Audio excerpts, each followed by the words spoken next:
Oh, I messed that up. Hey, if you got this part of the video, you've got the live unedited edition. It is Home Gadget Geeks. It is Thursday night. It is 8 p.m. in the Central Time Zone. It's October 28th. If you've got this any other time than that, you've got the recorded version. And I just realized I forgot to turn Spreaker on, so that is on as well. Thanks for coming out. I see a few of you in the chat room. And if you're a Patreon subscriber and you're listening to this pre-show, you've come to the right place.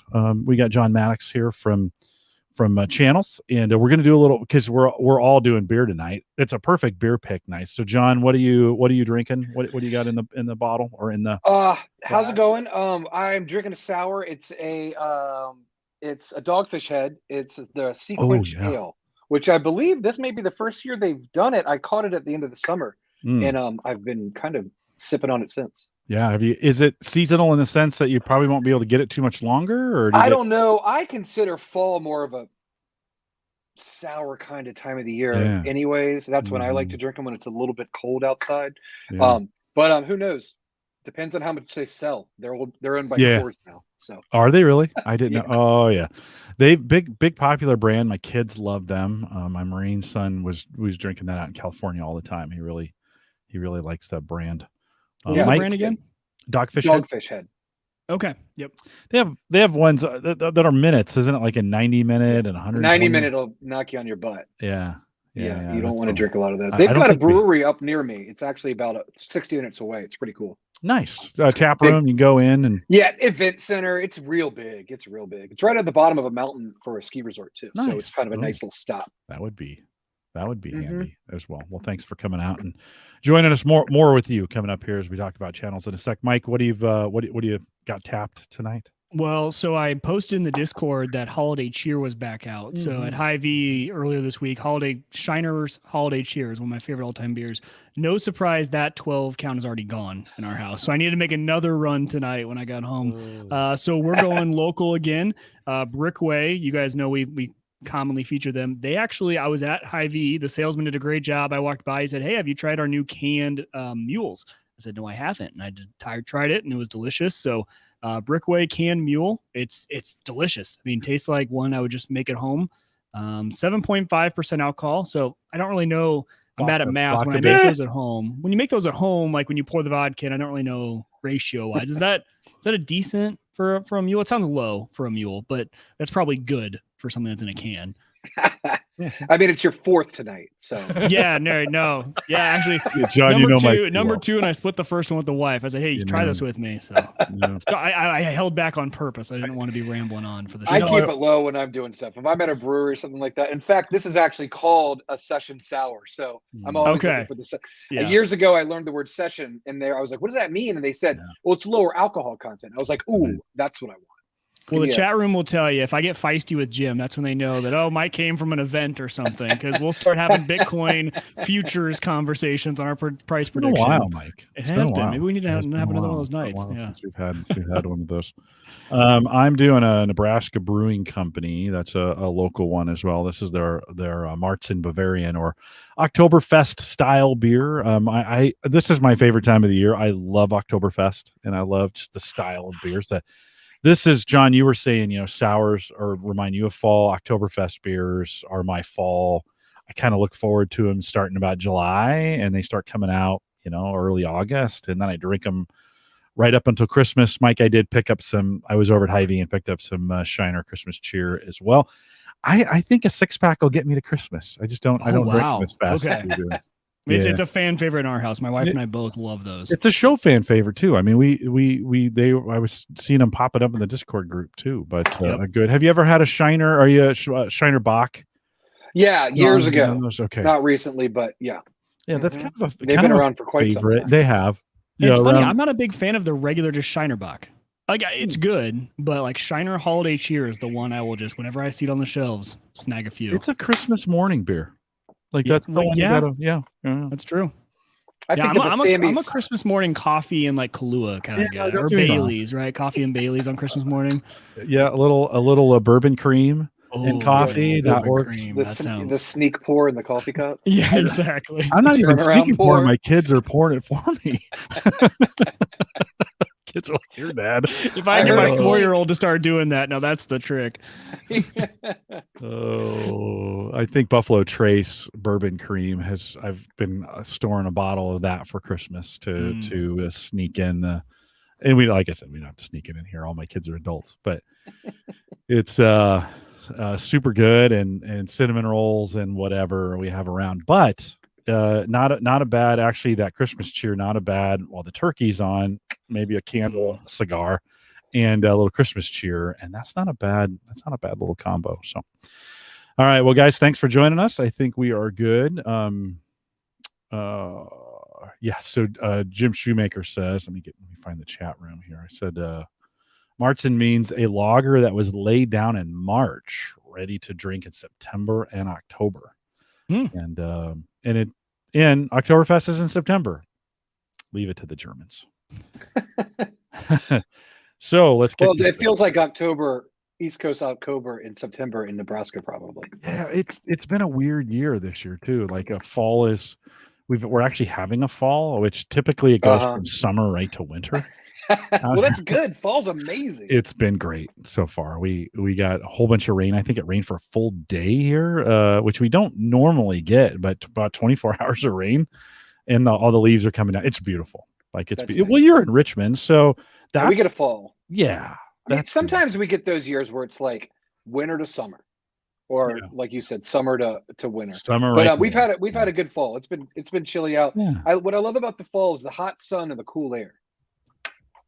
So it's nice walking around. Yeah. The sun will warm you up, but it's nice and cool and chilly.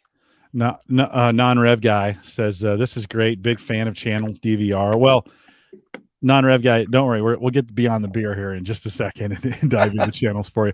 It's one of the things, you've been on the podcast before. We're kind of a community podcast, so we chat a lot, and then we some content in there. And I get that comment on YouTube all the time, like, "Go get to the content." And we're like, we're not really that kind of show, but we'll have some good stuff for you guys tonight. Okay, let me kick this thing off so we can get going here. It is the 28th. Here we go. This is the Average Guy Network, and you have found Home Gadget Geeks show number 510, recorded on October 28th, 2021. Here on Home Gadget Geeks, we cover all the favorite tech gadgets that find their way into your home. News, reviews, product updates, and conversation, all for the average tech guy. I'm your host, Jim Collison, broadcasting live. I don't even know my own name. Broadcasting live from the AverageGuy.tv studios. Maybe it said beer in the pre-show. And Mike, we were just talking just briefly about this in the pre-show. Weather's great. Fall is here. It's awesome, is it not? Leaves are coming down. We got a lot of rain. What do you think?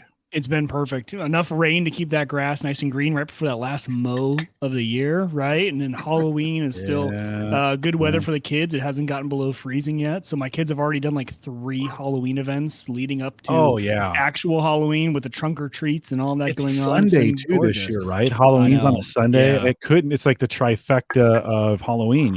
It's going to be perfect. You just feel for those Monday morning teachers. Like I want to bring them a gift on Monday for having to deal with all the candy hungover 3 to 5 year olds that are in my kids. Both my boys are 3 and 5, and they're in the same classroom. And I just want to bring that teacher a big gift for having to deal with all those kids, deal with the candy hangover on Monday. You're hearing him snickering back there. Jon Maddox is with us from Channels. He's back on, and I'm excited because I got a lot of updates for you, John. But welcome back to Home Gadget Geeks.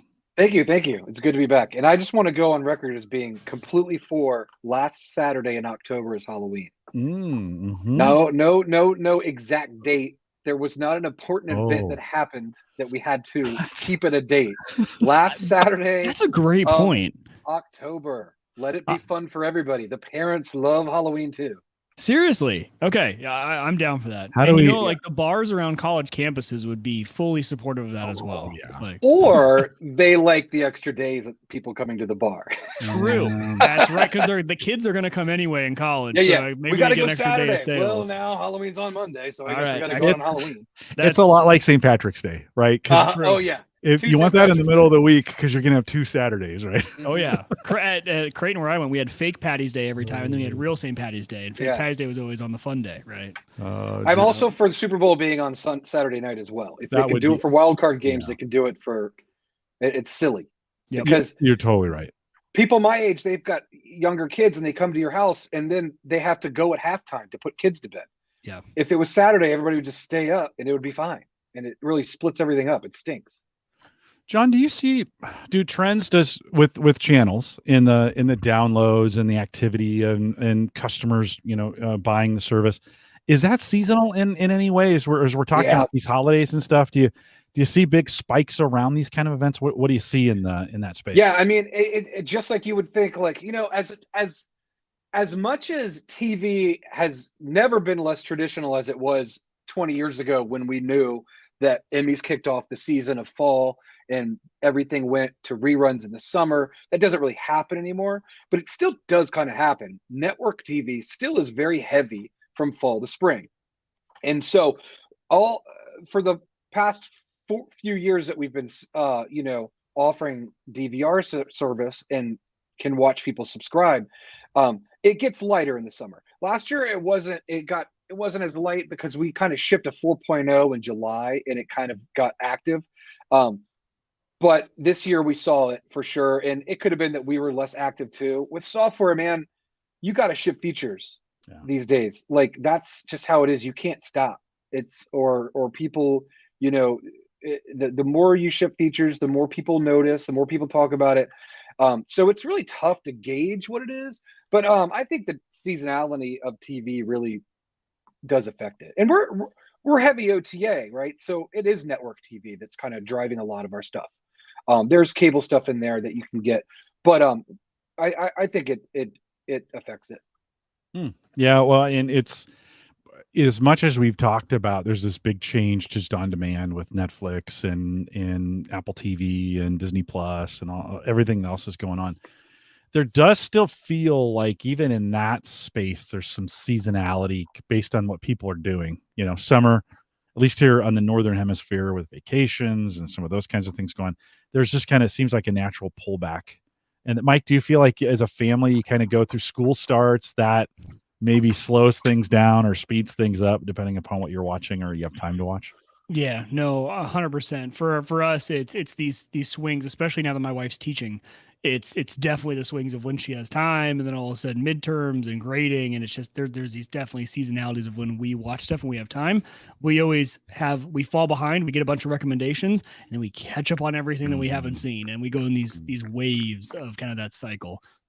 And then sometimes you get burnt out on TV too, right? Because especially as seasons start to end of certain things, you go on kind of a movie spree, and you maybe watch more movies than TV, and then back to TV as the seasons start to pick back up. The theaters are kind of back in some regards. You can go and watch a movie in a theater. You can. I know you're shaking your head there, John. Well, I'm shaking my head mostly because I keep thinking about the people that are responsible for marketing these movies, and I think it must be harder than it's ever been, because you see trailers for movies and you're like, is it in the theater? Is it on HBO Max? Like, I don't understand what the movie is, right? Like, for example, Bond was just in the theater, right? But Dune was in both, but they were pushing it in the theater. So I feel like it must be really hard to communicate to the customer right now these movies you're saying are out and where they are and how to watch them. But my family just saw Dune last night. It's $5. What was it, last night or Tuesday night? I think maybe Tuesday night, $5 Tuesdays or whatever. And they're glad to be back in the theater. They like it. I haven't been back to one, but I think we're gonna go for Ghostbusters. Ooh, nice. The new remake. I think that'll be our first time back. It looks good. Yeah. It's not a remake of the characters. The old ones are still kind of in it, sort of. It's the original universe. Yeah. But it's directed by Ivan Reitman's son, Jason Reitman, which is kind of exciting. And he's a good director. It's not just his son. So it's kind of exciting. I've been surprised the theaters haven't adjusted, at least the ones out by me, they haven't adjusted prices. So the only movie we've gone to in theaters in the past year and a half has been Paw Patrol for my kids. Actually, I'm a big Paw Patrol fan. I'll just say it was for me too. That's one of those shows you're going to look back on and be like, I like Paw Patrol. I like part Paw of our Patrol. whole family. Yeah, well, I was really engrossed in the movie. Like, I was like, God, what's Ryder doing? Come on, why isn't Chase helping him? And so yeah, I was shedding a tear too. But we went to it, and I was just shocked. I mean, the expense of a family of 4 going to see a movie was, it was astronomical. I know. And we even went to a matinee, and even through all of that, I was like, wow, I'm shocked, because I was like, if it's Hannah and I, my wife and I, we're not going to choose a date night out to a movie. Now, my wife's a huge, big fan of the theater, so maybe she'll convince me to go. But if you don't have a hyper fan of that, like the cost is just really, really It's high. interesting too, because it used to be very clear and known that going to a movie was the cheapest form of entertainment that was out there in terms of the length and the cost. Yeah. Right. If you were to put up against like bowling or something like that, like if you were to take the length and compare it, it used to be the cheapest form of entertainment, and they really won that way. Mm-hmm. And I don't know, they came out with 3D movies, made them $16 a pop, and never went back. Mm-hmm. Seriously, And or the recliners and having beer service to the chair, like all of that stuff. I don't and need reserved food at seating. movies. it's like in high school, that like you're totally right. In high school, that was my go-to date, right? Because that was the cheapest option. You go to a movie, maybe to dinner, depending on how much you like her, and and that was the date, right? And now you're right, it's just so expensive, and I'm like, wow. I mean, we could have literally done a lot for the money we spent for a family of 4. It might still be kind of on the cheap end if you compare anything. Really, I go to like things like, I don't know, I can't even think of it, but I just know I've been places and I've seen a family of 6, and I'm like, that looks really expensive. I know how much it cost us to get in here. I just compare it to going to like Sky Zone, which is like a big trampoline park that my kids love to go to, and the whole family can go for like 2.5, 3 hours for like half the cost of what it was to go to the movies. I mean, and the only reason I say that is because with the streaming options, like you mentioned, a lot of these are like HBO Max or theater, right? Well, if I have the option, now my kids did and they sit better in a theater as compared to home, where they're in that environment where they just kind of get distracted and want to do stuff. I pay attention more because I don't have my phone, right? And it's hard not to just bust the phone out at any little lull. And then, you're on it the whole time. And then people are like, "Do you like that movie?" And you're like, "Eh." And it's like not even a fair review because you didn't pay attention to it. Right. 100%. So at a movie, it's nice to be just boom. Right. Focused on it. Well, John, I appreciate your view on movies, but we brought you on to talk about channels. It's my fault. I started the movie conversation. John, give us a quick update. It's been it's been 8 or 9 months since we had you on last. I think it was early. It was early in the spring of this year. Catch us up a little bit. You talked a little bit. You took some time off over the summer, but catch us up with channels a little bit. Where have you guys come since that time? So I guess last time I was on, I think we might have shipped the custom channel stuff. I can check our news and go back there. Yeah, that custom channels was early in the year, I guess. I think we had John in February. I think that's the last time you were on. Which allowed you to do your own streaming, take streaming sources and add them as regular channels that are in there. Through the summer, we worked on getting Android up to date with the Apple TV app. So it was a little bit behind. And for anybody out there that wonders why sometimes it's behind, I'll give a pretty good explanation. The explanation is number one, we all use Apple TVs. That's number one. Number two, the development and design of channels is done on the Apple TV and iOS app. And the reason is if we were to build the feature one for one on on both platforms at the same time, we would spend so much time in iterations because we iterate a lot. And for the people out there that are fans and that use our betas and stuff like that, they know that we ship 2, 3, 4, 5, 6, 7 times a day. And we get feedback and we make changes within the hour, and we really let it sit with our fans before we ship it out. Once we get something done, then we port it to Android. Once we do that, it doesn't take a lot of time because it's all the design decisions that take so long when you build software. And so we like to try to port it over. That being said, we still didn't do it that fast. And so this summer we caught up on a lot of stuff, and we've got a little bit better of a flow now to make sure that the Android app isn't lulling behind.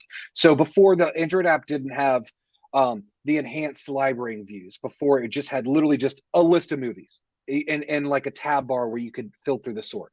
Well, now you can turn on the enhanced library views browsing, which allows you to see a large movie library in a way that's familiar from a streaming service, where it would show new releases recently added. You could browse by genre, then you can filter down by decade and stuff like that. And TV shows have the same kind of thing. So it's a little bit more it's a little bit more of a richer browsing experience. It's off by default for good reasons, because a lot of our customers are DVR first customers. They don't have a lot of movies, they don't have a lot of shows. They record, they delete, they record, they delete. And these views just don't make a lot of sense if you don't have a big library, which makes it a little tricky for designing the app, versus Plex, where like every Plex user is expected to come with like 700 movies, right? Yeah. It's not like that with channels. So we need to have views that service a couple of movies and 700 movies. Right. So we added that. We added the kids section. We just caught up on a lot of stuff, a lot of like little quality of life stuff. So we did that during the summer. I kind of noticed in the newest release, which we'll talk a bunch about here, is the ability to kind of play anything from anywhere. And I mean, it's not your official marketing to it, but it seemed like it was like, hey, we now have the ability to, and I think some of that was there before, but certainly with it, it was like, bring us everything. Am I representing that right? Well, it sort of wasn't a plan, like you said. I mean, we started out as just an HD home run app, right? And then we added the TV everywhere stuff. And then the Play On guys talked to us and they said, hey, it'd be great if we could, figure something out. They gave us their API. It was really nice and easy to work with. Within a week, we had automatic downloads from the Play On Cloud. And then we added, we wait a really long time to do certain features, and it's paid off for us really well. For example, doing the streaming stuff was something that we weren't able to do early on. And so we just didn't bother with it, right? Like we didn't want to have like the live streaming stuff inside the app. It also didn't make any sense. By the time we were 2 years into TV Everywhere, which is basically consuming live streams, we had a foundation that worked really, really well. That when we did the custom channels, it was like dropping it in, right? So it was really nice and easy for us. And so we really don't rush to do features. And I'm sure a lot of our longtime fans can probably vouch for that. But we try to just hold off on stuff so that when we're ready to do it, it's actually ends up being, it fits in a little bit better rather than shoehorning it in, which if you've ever written software is about the worst thing, that's the worst thing you can do. You had mentioned that your subscriber base is mostly view and delete. And I want to show, so I just moved a couple of weeks ago. We moved I had the channel server running on an NVIDIA Shield with a 1 terabyte SSD. Great experience. But I really kind of want to get that 1 terabyte drive back. And I had this 1 terabyte NVMe drive that I'd bought on Windows, and I kind of wanted to take advantage of it. So I moved the platform over, asked her, I said, hey, have you watched everything? Do I need to move anything? She's like, no, we're good. So took it down, blew that away, reset the NVIDIA Shield, installed it on Windows, had it up and running in about 25 minutes. I mean, it was super easy to do, and then start scheduling. But just as a testament, she has one show. I have 6 shows scheduled for her, and there's just one that, and she's going to watch this and delete it. So this is this is kind of the way we use it, right? Is use it and delete it, And like I said, and there's no design you can make that lists TV shows that one show's going to look okay in. So it's really tough to design for the range of customers that use channels. But we try to do our best. It's okay. Yeah. I mean, even when there's been several shows out there, it's easy to get to. She's able to get in there. We moved away because I was having so many problems with Plex and keeping things going and doing it the way I wanted it done. And she's just really navigated now to channels. And there is zero, I get zero questions. It has just been fantastic. Like I said, the migration from one box to another, pretty seamless. So thanks for making that easy. Yeah, for us. That's great. John, what else you guys been focusing on? So over the summer, we started, working on a couple of things here and there. One of the things that shipped this week officially, and our longtime running fans will know that it's actually been shipped in channels for 2 years as local content. So you can add your own, your old DVR recordings from your old DVRs and bring them on. And we didn't push that out until it was really good. And we've been living on it for a long time. And there's been a lot of like, this isn't good enough stuff in there that we never got to. But we're finally happy with it. And I've announced it and put it on the website and said, hey, this is a thing you can do. And made that official. That and we added library collections, which allows you to group movies or TV shows into a collection, like Dad's shows or the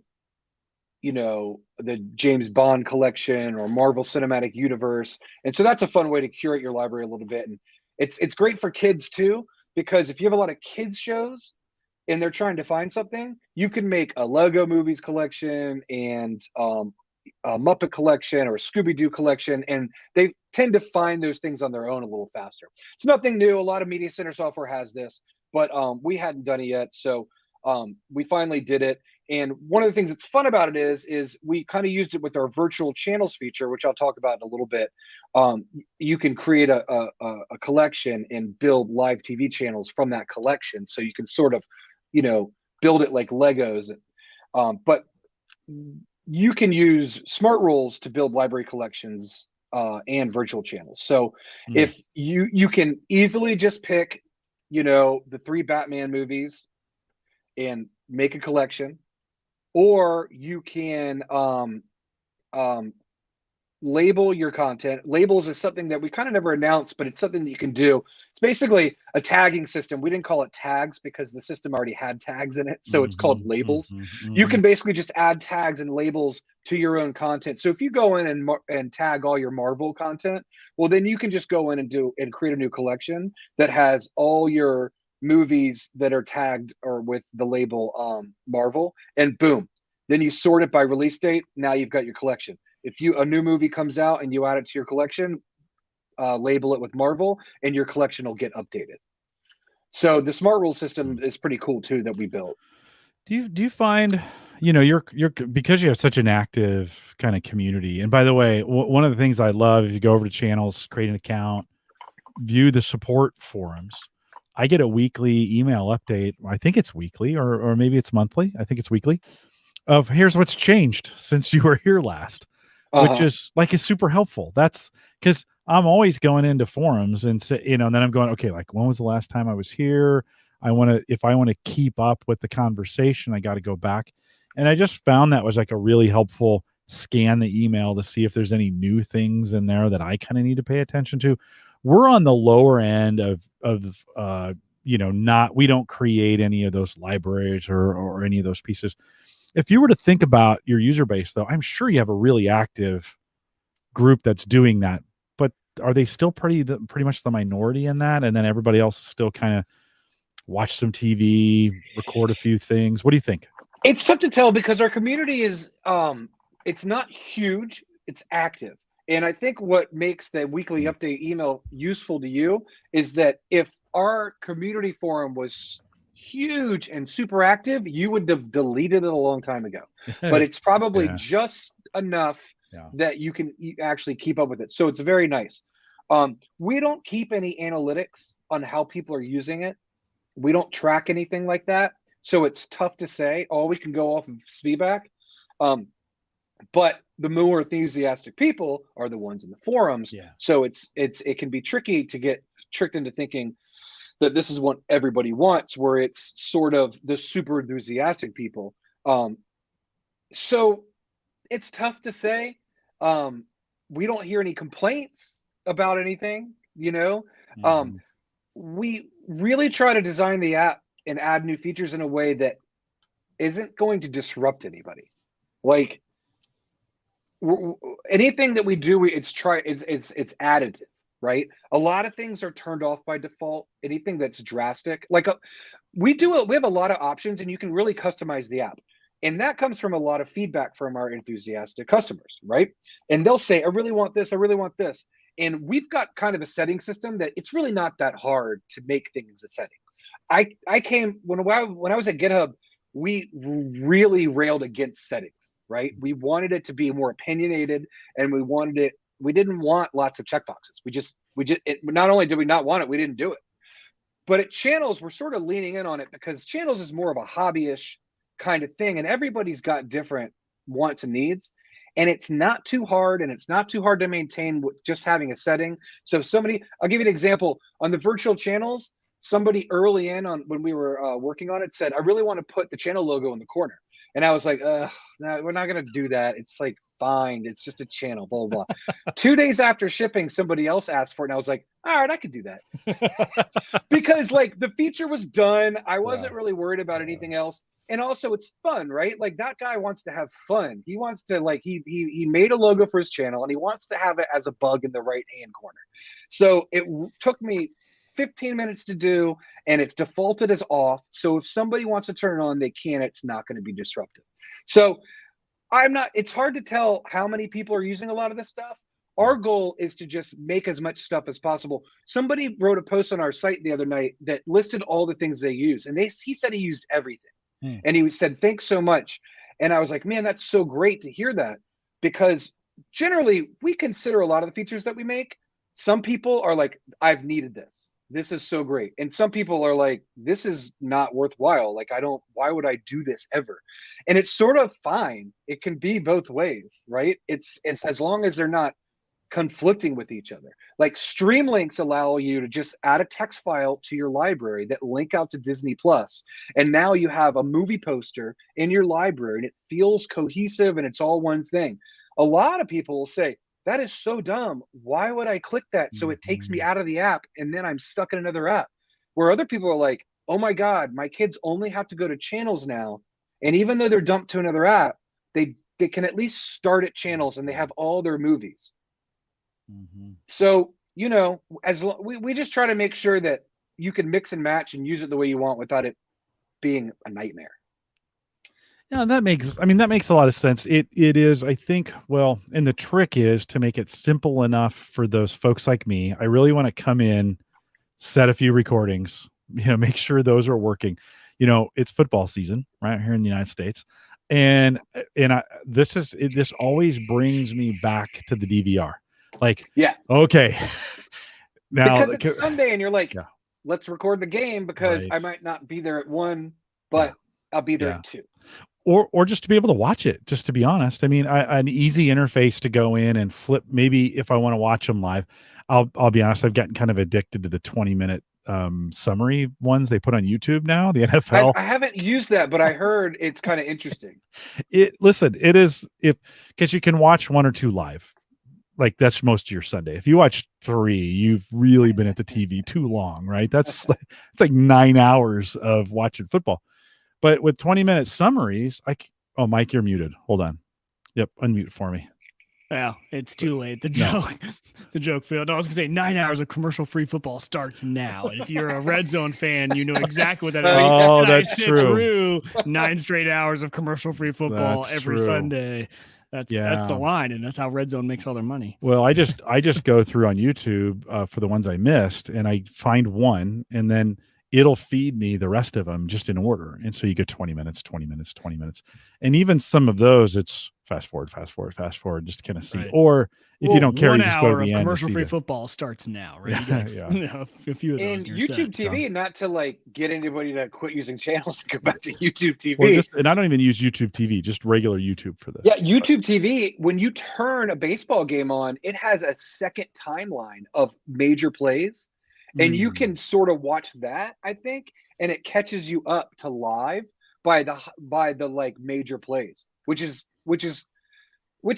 nice to see somebody doing something. That's sort of an innovation, because most of these streaming services are just cable TV in a streaming box. Yeah, well, or you're just recording it live and going, you're having to do it yourself. I love kind of that analytics kind of on the fly. The 20-minute summaries. Let me backtrack a little bit. Thinking of those, your commercial, the kind of the commercial detection capabilities. I haven't really messed with that. So from a new user standpoint, should I be using that? What kind of settings should I be? Because it was always in Plex. It was always a mystery if it was actually going to work or not. So can you talk a little bit about I don't know. It's probably not. I guess I have it enabled, but what does that actually mean in? Yeah, I mean, everybody has it enabled by default, and as soon as the recording ends, it gets run through our commercial indexer. And basically, what happens is the commercials get indexed, sort of like chapters. And so when it's played back in channels sees that index, and the timeline will show it. It'll show dark patches where the gaps of commercials are. And there's multiple options that you can use for commercial skipping. The default one is as soon as the playhead gets into a commercial break, you'll get a skip commercial button, and you can click that button and you can skip through the commercial. Okay. You can turn that button off and skip through the commercial by double clicking the seek button. Now it'll only seek through it when it's in a commercial break. It won't do it outside of a commercial break because you want to seek while you're in the regular programming, and we don't want it to trigger that jump. So it only happens while you're inside the break. Or you can have automatic commercial skipping turned on, where as soon as it enters that commercial break, it'll skip ahead. So you may have seen a lot of that. Those are your options that you can use. The commercial indexing, we're very transparent. It's not 100%. It's algorithmic. That's the way it goes. TiVo has commercial skipping, and they use human beings. That's why they only have commercial skipping for network TV that's primetime, because they're not watching and indexing every other show. It's very easy to do 3 hours of content a night per channel. They don't do it on TNT or anything like that. That's why it works so well for them. Obviously, ours is being done with the computer. It's interesting because some channels are better than others, and some shows are better than others. We tweak it here and there every once in a while, but most of the people, you've got people that complain about it, and you've got people that are like, this is the most amazing thing I've ever seen. And I don't know if they're watching different channels or what. You'll find that a lot of Discovery and stuff like that, because they have such like normal blocks of programming, it works a little bit better. But overall, it works. I hadn't got any complaints about it. This is kind of one of those nice things with Sarah. She'll tell me, like, if things aren't working, she'll tell me. Mike, which setting do you have it on, Jim? Well, let's see. Hold on, because I'll just say while you're looking that up, Yeah. What I love about it is now I'm on the dark side, the P word group, just because I was so ingrained in there. But same sort of options. What we leave on is we go through it where you can just click the skip button, or you can watch it. And I do that because sometimes you like a commercial break. It's that time, get up, pop a bag of popcorn, get up, use the restroom. But other times it's just real easy to click that button. Because the automatic skipping is similar to in Plex. You can just have Plex re-encode the whole thing afterwards, remove all the commercials, you never even see them. And I don't do that, number one, because like you said, it's algorithmic in both situations, and you don't know how it's going to skip. And the other one is sometimes I like the commercial, sometimes I don't. And it's easy enough for me to hit one button. I've got the remote in my hand anyway. I can hit one button to skip through. So that's always my preferred, is give me the skip button, but also just play through unless I tell you not to. But I love how you guys changed the seek button. That is a really cool feature. I wish Plex had that, because that's something Plex does not have. Plex is either all or nothing. It's either, hey, let me remove them all, or let me mark them for you and give you a skip button. But there's no, like, if I hit the seek button, it just fast forwards through the commercial.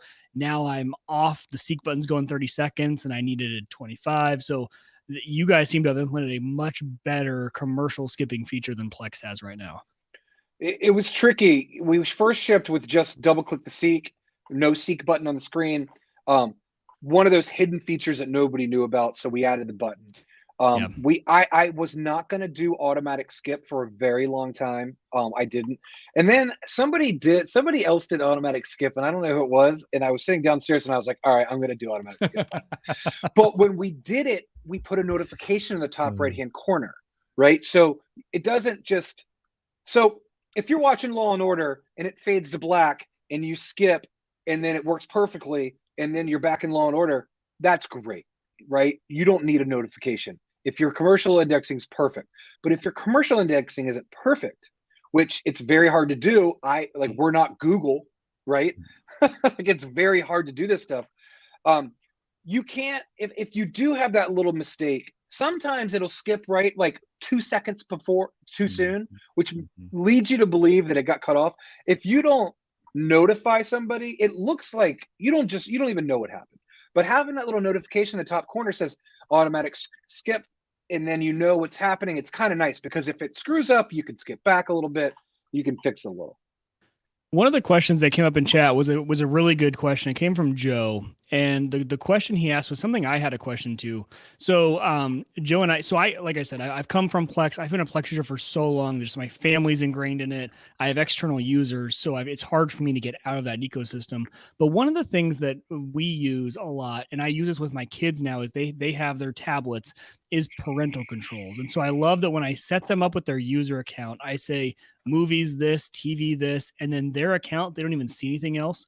Yeah. Is that something Channels has or you guys are thinking about doing in the future? So we don't have any plans to do user accounts anytime soon. But in the context of kids, we do a little bit heavier of a first class kid support than Plex does. Okay. Plex lets you have multiple libraries, right? And if you want a kids library, you have to create a new library and point it at a folder of kids stuff and make sure all the stuff that's for kids goes into that. And then you can call it kids. And then now you have a kids section. Except navigating multiple libraries in Plex is a little bit. Oh, it's awful. I just throw everything into movies, everything into TV, or it's right. Not fun, right? No, it's not fun. We don't want to have that. We want to have it more cohesive. And so from the get-go, we have always had a kids section. And so inside your library, you can actually set the visibility of your content, your shows and your movies. And you can set them to library, kids, or both.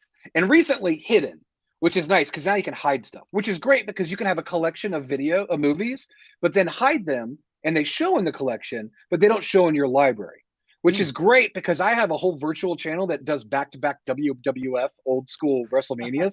And I don't want them in my library because I am never going to ever turn on WrestleMania from 1987. But having it in a live virtual channel, which we can talk about later, is sort of nice. So you can set it to kids or library or both. So for example, like a bunch of Lego movies are set to kids. Obviously, regular movies are set to library, but then I'll have Pixar movies set to both. Now, what this does is this puts all the kids stuff in the both stuff in a kids section. And the kids section is organized a little bit differently than, say, a movie section. It shows recently watched movies at the top, which you would never want because why would I want to get to recently watched movies so fast? I don't rewatch movies. I'm not 21, right? But kids rewatch movies all the time. They watch them back to back to back to back. And so that's the first row in the kids section, right? They can get to their movies really quick. And then that shows recently added. There isn't even a new release because none of that matters for kids. So we're able to present a little bit differently. But the second best part about it is that all of that stuff is out of your library. Before the kids section and you have everything mixed in, you go to let's say you want to go watch a comedy, right? If you have a lot of kids content, the whole comedy genre of movies is just filled with kids. Every kids movie is in the genre category. Or is in the comedy genre. That's true. Yep. And so you're trying to pick a comedy and it's like all this stuff that you don't want to see. So it's great because it's not in your library. So it separates them. But it's more it's more first class in the app. It's part of it. It's not like an afterthought. Now, I say this to come to the point that we have a kids section, but we also have this feature called kids only mode. So you can set the tablet into kids only mode. And then instead of just a kids section, it turns the whole app into just a kids library. So all of a sudden the movies and TV tabs are now just stuff that are set to kids library visibility. All the TV channels get filtered to the kids set of channels. All the recording buttons, all the management buttons turn off. It just turns into this read-only mode with everything that you've set to kids. And with our server-side settings, because you can set every setting that's in channels on the server so that all your clients adopt those settings, and then you can override per client. So you can go to the kids tablet, set it to kids only mode, and every time that thing loads up, it's all they're seeing is their stuff. So it's not exactly parental controls, but it's a little bit deeper. It honestly sounds better. I think it's better. It sounds way better. Like it's more. You had me at, do you want to watch again? Because my kids go in these waves and they watch the same, not even 4. I'll say like 2 movies, 2 shows. Yeah. It's Blaze, it's Paw Patrol, it's all this stuff over and over and over, and they get confused. I actually, this is a perfect example. I had my 3-year-old, he's almost 4, home today with me. He was homesick. And so I was doing some work. I gave him his tablet, and on Plex, he wants to watch the same 3 movies, but he has to go through, and now all of a sudden it's not recently added because more movies have been added. So that line's gone for him, and he just doesn't know how, and he's too young to be like, I don't know how to search. I don't know how to spell, and I can't find the Paw Patrol movie, which came out 3 months ago, and now it's been buried, but I want to watch it. This sounds better. And as long as I can control it by a device setting, right. And that's all I need, really, because their devices just automatically log into their profile in Plex, and that's how it kind of runs. But if it would just be, hey, this is the kids section, that's fantastic. I really like that approach. My 2 boys have their iPads with channels on them set to kids only mode, so all they see is their stuff. And on our main TVs, we have the kids section, and they just go straight to the kids section to find their stuff. They don't even look at anything else. It's their section. It's their whole library. And it takes a little bit of curation, but people that install anything called XX DVR server, or, if it's Plex Media server or Channels DVR server, they're prepared to do that kind of thing. And we like to think that people enjoy it. It's the curation it's fun. Well, the Plex side doesn't really work as well because I can set a rating, but what if I want to let the classic example is Passion of the Christ, a rated R movie, but I would let my kids watch, I'd let my teenagers watch Passion of the Christ, right? It's like, but you can't just allow one, but I could probably curate that in channels. Like, this is in the kids section, right? Or both, or whatever. So it seems like that's a more reasonable approach to it. I really like that approach to parental control. It's great. This is a feature that was built by a dad with kids in the house. I mentioned last time I was on here, Channels is the first media center software we ever built. We had our own private one that we built forever. And as my kid got older, I built this out of necessity. It was just easier. It was just like, hey, let me classify these movies and let me have a whole separate section. And then, it would be useful, just show the last movies, the movies that were played last, all at the top, so that he can get to them quicker. And then this whole section kind of like built out, and basically we just brought that to Channels, and it's super useful. Again, one of those features where people are like, this is stupid. Yeah, that's great. You don't have kids.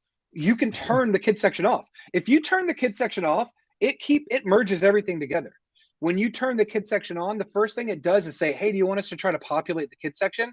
And it'll look for genres of your movies and shows that are like set to children and stuff, and it'll set them as kids. And then it's best if you go through them and then kind of correct things. Maybe you add the first 3 Harry Potter movies because they're not as bad as the other Harry Potter movies, right? Like, it's up to you. Versus, you're right, PG-13 movies are tricky. Yeah, like a lot of, like, I'm watching Marvel Cinematic Universe with my 9-year-old right now. We're going through some stuff. There's a couple things here and there that are tricky, but overall, they're not that bad. I mean, Disney knows what they're doing. Like, they get rated PG-13, but there's no blood in it. The kids can handle it okay. So if you just have that off, they can't watch it. They need a pen. It's a little trickier. I love it. Well, you might have Mike installing. As soon as I start talking, he's going to be installing channels behind the scenes here. If you can solve my kid issue and make it better, I will run both. Because like it's became. You know how many billions are made every day? Yeah, running like both. People saying that. Yeah, because for me, I'm too ingrained for Plex for all my family and friends who use it. They all love the server. For me to even change that over, but if it's like, hey, for your kids and for home life, for my wife loved Channels, and so we've run it for a long time, and it's currently still running on my Unraid server. I just haven't converted. I didn't put my kids on it because I hadn't really dove into the kids feature yet. These features are the kind of things that are like, they're the aha moments of like, okay, that solves a major issue for me that literally my 3-year-old went through today at my kitchen table that I couldn't help him with. And it was like, I'm on a call. I can't do this search for you. Like it was a mess. And he would love that frequently watch. Like that one feature could be the turning point. He has ownership over it. It's his section. Yeah. And it gets presented, and it's all based on what he watched recently. Like it becomes familiar, just like in your library. Like if you're using an up next feature and you're like, well, these are the shows that I'm watching, I can just jump right back into it. He doesn't have that, but with the kids section, he does. And they don't even look at the rest. They just go straight to the kids section. And the link out feature is even better because he's jumping around all the time on his little Amazon tablet between Disney Plus, Netflix Kids. Get a little portal. Right. Yeah. Get a little portal into all of those. And if he just knew, like you said, hey, I just go to the channels app and that's where I go. And then I can jump out. These are all the things that make this like, okay. Those are my favorite features to write. They solve real problems. And to be honest, 100, 600, 4,000 person company, it's tough for them to come up with those things outside of a guy that works there that says, hey, you know what? This would help my kid. Whereas I'm the one. It's a lot easier for a small company to just be like, you know what? This is a problem and we're going to just do it.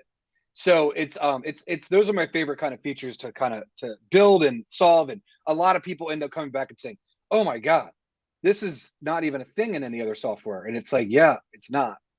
Now, if you can solve the issue of me being on an airplane with no internet connection and still getting my kid's favorite show onto his iPad somehow, you will be my favorite person ever. If you can magically transport that data onto the iPad. You mean not ahead of time? Yeah. Not ahead of time and not without any internet Well, I'll connection. tell you what, we ran into that. And I was like, there's Bud for the next 2.5 hours. You're stuck. Sorry, I didn't preload that and you can't watch it.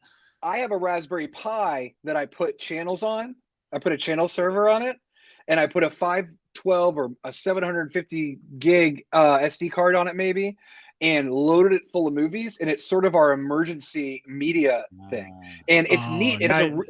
It's got this software on it that will do turn it into an access point. So if I plug it in Ethernet, it'll go on my network and I can transfer movies to it. When that Ethernet unplugs, it opens up an access point and your device can connect to it.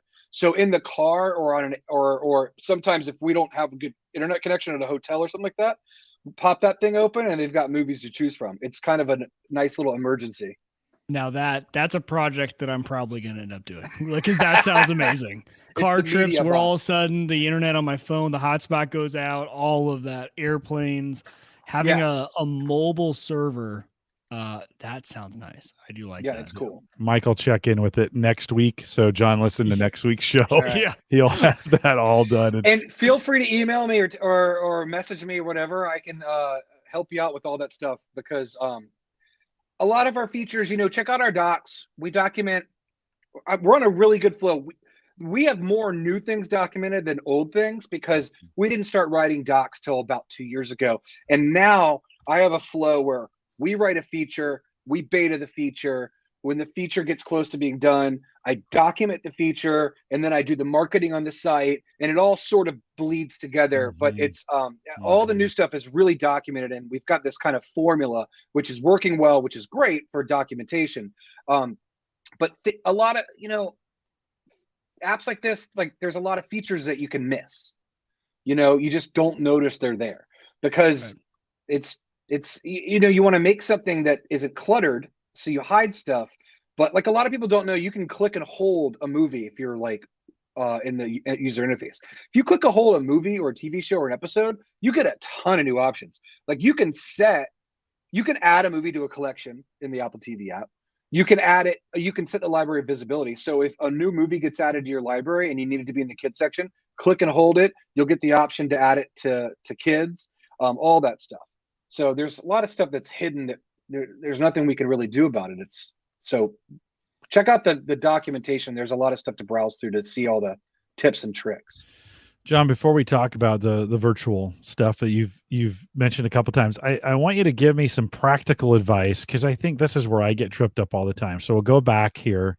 We talked about the commercial detection just a second ago.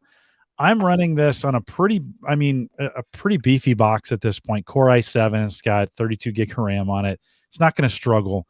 Yeah. Is more better in this case when of throwing processor at commercial detection? Yeah, commercial detection. Yeah. I mean, if you want to give it 2 threads, it's a little bit faster. It depends. Are you struggling? Like, I need my commercials detected faster. No. That's the question you ask. Oh, well, Exactly. I'll have to ask Sarah if she had to come to me and say, hey, that commercial detection is not working very well. She hasn't said that yet. So Yeah. And it's this is really just speed about thing, right? This would be even just if like a it's computer not that fast is efficiency. No, it's not accuracy. It's speed. And a computer that fast and with one thread is going to detect commercials in a 60-minute show in like 90 seconds. that's So what I would say, and here's what's really cool. So the way Channels works is when you boot it up and you hit the server, it loads everything down. It has the full library on the app, right? It doesn't like make requests every time you open a viewer. It gets the full library, so it has everything. It's one of the reasons everything feels very live and real time. And what happens is after it does that, it connects to the server and keeps the pipe open, right? So anytime something happens on the server, the app gets notified. That's how things get updated in real time. It's really nice. Well, one of the advantages of this, which is sort of funny because we watched it happen accidentally, is if you start watching Law and Order right when it's done recording, right?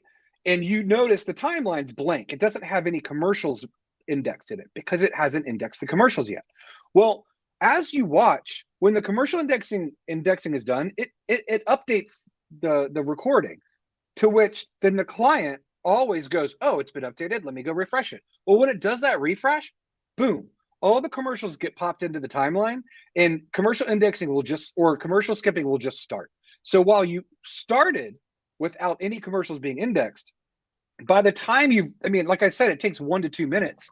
By the time you're at your first commercial, it's already in there, and like it'll automatically commercial skip. Now you do get if you're recording 3 or 4 things per hour, it will queue up, and then you will run into other problems, right? So if 3 recordings ended at the same time, you've got 1, 2, 3 getting queued up. So but that may still be, you can't watch all 3 at the same time. So you may wait an extra 2 minutes, right, for those to come up. Would it matter? Non-rev guy says, is an M1 Max going to detect those commercials even faster? And does it take advantage of any GPU cycles? It doesn't take advantage of GPU, but the M1 Max is very fast. Yeah, it's going to be. So it's going to be. It's going to be. Yeah. One of the things is I was resetting this up across, as I was moving it from the Shield onto Windows, and then resetting up the Shield, I noticed those sync settings, right? So I was setting up the channels, and there was an import where I could import, right? I could say, okay, for this device, I want to import the channels, because I get a whole bunch of channels over the air that aren't very good. Like, because I'm on the border of Nebraska and Iowa, and the Iowa PBS, PBS, the Iowa PBS stations are terrible from a reception standpoint. They're the exact same as Nebraska, but then the Nebraska ones are better. So I was going through from a quality standpoint, and then on the Shield, all I had to say is import those settings from the server, right? And it would update the Shield to match what was coming off the server. And so that was super, super helpful. One more question before we go virtual. Padding on this, right? I never know. You do this a lot, right? And I'm assuming at this point, like, I have them set to nothing. Is there a standard on this? Is there something I should be setting it to get the best possible user experience based on what you're doing? So a couple of things. First of all, I want to make it clear that that is the default padding, so that every time when you do create a new pass, it like autofills it with that. Gotcha. That's number one. Okay. Number two, sometimes channels like E and Bravo carry over an extra minute, and it kind of messes up. So padding at the end is a little bit helpful. Some shows, like for me, Saturday Night Live starts a good 10 seconds every time, like clockwork. Every time I have to watch 10 seconds worth of local news before it gets swung over to SNL. I have mine set to 10 seconds. And so like it'll help me there. It'll be automatic. Mm-hmm. That's number two. Number three, TV Everywhere is delayed, right? It's streaming. It's a delay. So it's very helpful to add padding when you're using TV Everywhere channels to create passes. So a lot of times people will notice that the first 30 seconds or 20 seconds will be like the last show, and they'll lose the last 20 seconds. So adding that padding will kind of save a little bit, because the DVR is going off of the time and OTA is no delay at all. But TV Everywhere is a stream, and there's a little bit of a delay, as the sports fans know that are texting each other, ruining games. Yes. Yeah, that's called arbitrage, right? In that setting between what's actually recording and what's there. So, okay, that's actually really helpful, because I've never really known, even as I was setting up Plex in the old days of that, I was like, I kind of waited to hear complaints. I think TiVo did that originally. That was like on TiVo 1.0, they had padding. Yeah. So I think they figured that out for a couple different reasons right away when they were figuring out their product. And Sarah, when she was setting them up manually, she goes in now and just does, I don't even have to set them up anymore. She goes and set up the passes that she wants, right? Her recordings, as we call them. She always sets them 30 seconds. That's been for her. That is, she covers the bases. Yeah. She would rather skip ahead, or she'll even just wait for it. Like, she doesn't have to. I'll need to go back. Since I've moved it, I haven't asked her how the commercial skip experience has been. So I have to go back and say, hey, now that we're on a different box doing different things with different hardware, are you using that? I'll even have to ask her. I'm 100% live. I had been recording shows and not ever watching them. Like, I had 4 seasons of This Old House that I just never watched. And I was like, well, I'm not going to set these back up because I'm just never going to watch them. But live TV for me has been, and the grid guide that you guys have is so great for live TV. Like, I just really like the grid guide and going through it and being able to flip it. It gets, with the HD home run, it gets the channels really fast. I mean, it's just a great experience. So thanks for getting that experience right. Let's talk a little bit about virtual channels. Let me bring that up. I'm assuming that is fairly new to what we're doing here. Let me bring that up. You can talk about it. This is a feature we've been wanting to do since like 10 years ago. And it's not original, right?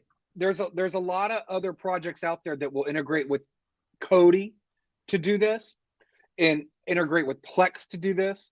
But it's all plugins, and it's all outside of the apps. The apps don't do it. And it's something we've wanted to do for a really long time.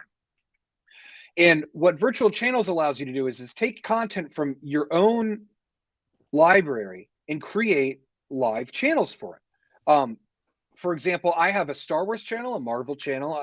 The kids have a Lego channel. They have a Scooby-Doo channel. I have a Law and Order channel that is nothing but Law and Orders.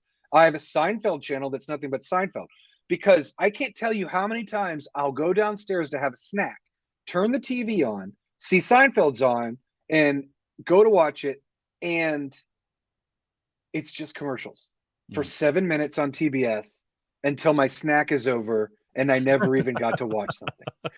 So these live channels aren't about consuming TV as much as they're low commitment TV, serendipitous TV.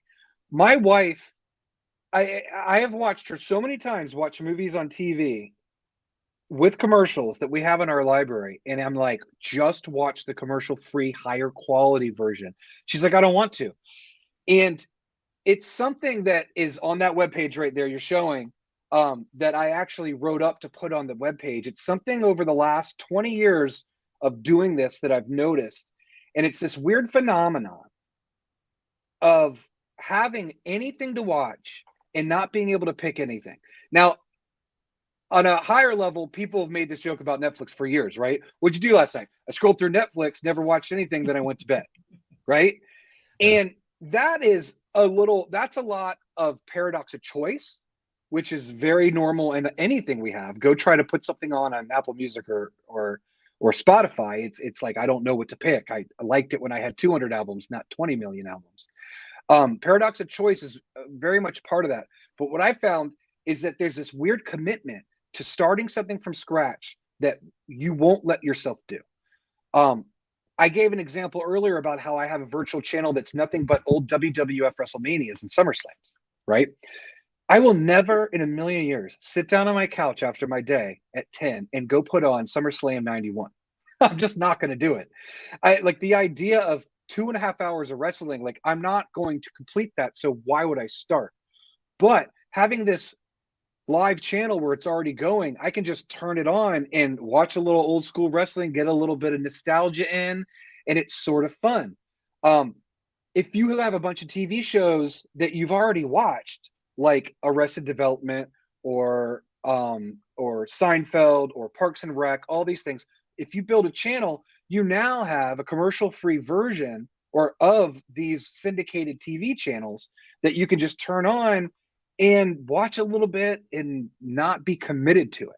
And we feel like it's a cool solution. We've wanted to do it forever, and we're super excited to have it built into the app that all you have to do is go pick a couple things, boom, you've got a live channel. You can add your own logo to it, make it fun. It's cool. I think tonight I'm making it This Old House channel, because See, there you go. That's a great idea, because again, I would go into the, I would record about 50 of these, and then I would go to the section where they're all recorded, and I'd be like, where do I start? Like in This Old House is one of those where you're like, it doesn't matter where you start. Do I come in the middle? Well, it is displayed that way. It was kind of, where I had all the options. I'd be like, 4 seasons of This Old House. Which one? Do I want to go to 43 season, season 43, episode 5? I don't know. But displayed this way, you're like, you know what? I'm just going to click play. Yeah. Like it's nice. I'm going to go to This Old House. And now you can strategize, like, where maybe before you didn't record all those because you knew you weren't going to watch them. But now you can build these channels. And so you're like, you know what? I'm going to go set record all reruns of This Old House, or what's that show where they go to all the junk sites, and American Pickers. I love American Pickers, but I never watch American Pickers. But I love that show. It's always good. It's full of good stories from those guys. Dirty Jobs is another one of those. You can come in anytime, right? They're always good, and there's no continuity. There's no anything. They're just on. Could I do it by season? Cool channels. Can I build a season? Could I take a season of This Old House and make it its own channel, so to speak, so they all line up that way? Or is there a better way to do that? Yeah, you can just add you can't add it by season, but you can add it by show. Okay. All you can do is you can literally just go to the virtual channel section, create a new channel, name it, and then add This Old House, and you're done. That's it. You can change the sorts to make them random. You can make them in order. You can add some movies in there. Like I made one called Steph TV, my wife, when I put like 90210, all her classic shows, and their Sex in the City, right? Then I threw like Heather's in there and some other movies. And so you never know what's going to come on. So there's just this serendipity inside your live guide that is your stuff. It's pretty fun. Mm-hmm. Well, and again, you can use rules for that too. So you can build it. Yeah. Well, I'll have to give that a try here. That'll be my homework assignment, create a virtual channel. I'll probably do it around, because there's a bunch of different This Old House stuff. And I just love that show. And I wouldn't mix it though. I can't mix it with those 2 brother guys that are doing that one, or that couple that got married and then divorced but we're back on the show, but now they're not, but they are not that one either. Not no, or that gotta be, or that couple in original. Texas that are doing it really, really well. And not interested in that, just This Old House. So I have to figure that out. Mike, are you installing it right now? Are you configuring it? I see your eyes moving around. You're muted again, Mike. Muted. And I keep missing that button. No, I've had it up in my Docker in Unraid for this whole time, right? That's how I set it up the first time, had it up.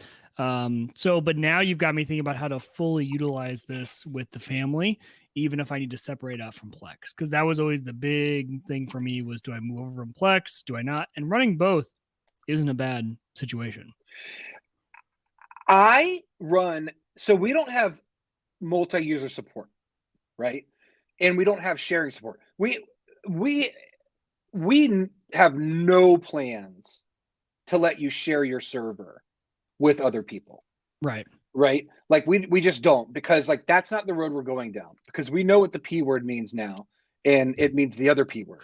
And so like we're like, that's as an attorney plan. I'm going to tell you, good call, right? Yeah, like very good call to avoid all of that. Just stay out of it. We've been legit from the beginning. We're a DVR. But that being said, if you wanted to host another server in Docker for somebody else, you can completely do that.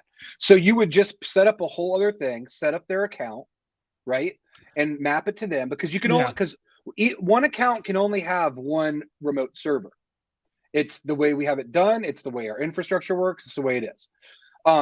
And Docker's the only way to do it with multiple in one house to have out external streaming, because you have to use a different external port, because right now, at least, you can't change the port it runs on. Okay. But you can in Docker. Yep. Right? You can. So you do it in Docker, and then you let us know, and we change your external port for that account. And then now you can host multiple servers from there. Then you just point it at all the same library, and you're done. Yeah. You know what I mean? And our server takes like no resources at all. It is not even close to like if you like scaled up to like 5, you wouldn't even notice it. And I think that could be a good solution. I mean, or even just like, because all my external users, the hardest part with external users is getting all the text messages and the emails. Like, why is this not working? My app's not working. That's because you've built a support infrastructure that you have to maintain. Well, and you know what? I did that for the first like year with Plex, and now they're all good. Like they all understand, or they all talk amongst themselves. I have them all in this text thread, and they're like, "What? Oh my god! Like, oh no, Mike already told us. Mike already told us like what to do, right? Like this is the setting you need to do for transcoding, and so they're already used to that. But like for my family, like you really got me with the kid thing. Like it's a real issue. It's a real thing I struggle with. Plex, I thought had a good solution, and then you told me your solution. I'm like, that sounds way better. So. So you've got me thinking about switching over at least our internal family over to it, because, or even adding it just for the kids. You can do both. Yeah, do both. Like there's like on my Unraid box, it has more than enough resources to run Plex and channels. Like there's no reason. Just like they're both Dockers, just run them both. Mike, it just becomes another service basically. Yeah, like it really Netflix. does. I mean, really, when you think of it that way, it's just Netflix or Disney Plus or whatever. There's a big enough sell here just to keep it running for the kids. Right. Like that alone is a big enough sell. Like, yes, worth it. Let's do it. John, let's do a little bit of a lightning round, because we're going to run out of time if we spend this much on all the other ones. And there's not too many left, but I do want to I've pulled up the 50.1 release kind of notes for what's coming up. You've got an on later, find things to record by browsing upcoming shows. I would have thought that would have been there, but that's new. So I'll try to do this fast, but this is a feature. I literally, when I merged the pull request on this on our GitHub repo, it was like a 3-year-old pull request, meaning that the code started 3 years ago.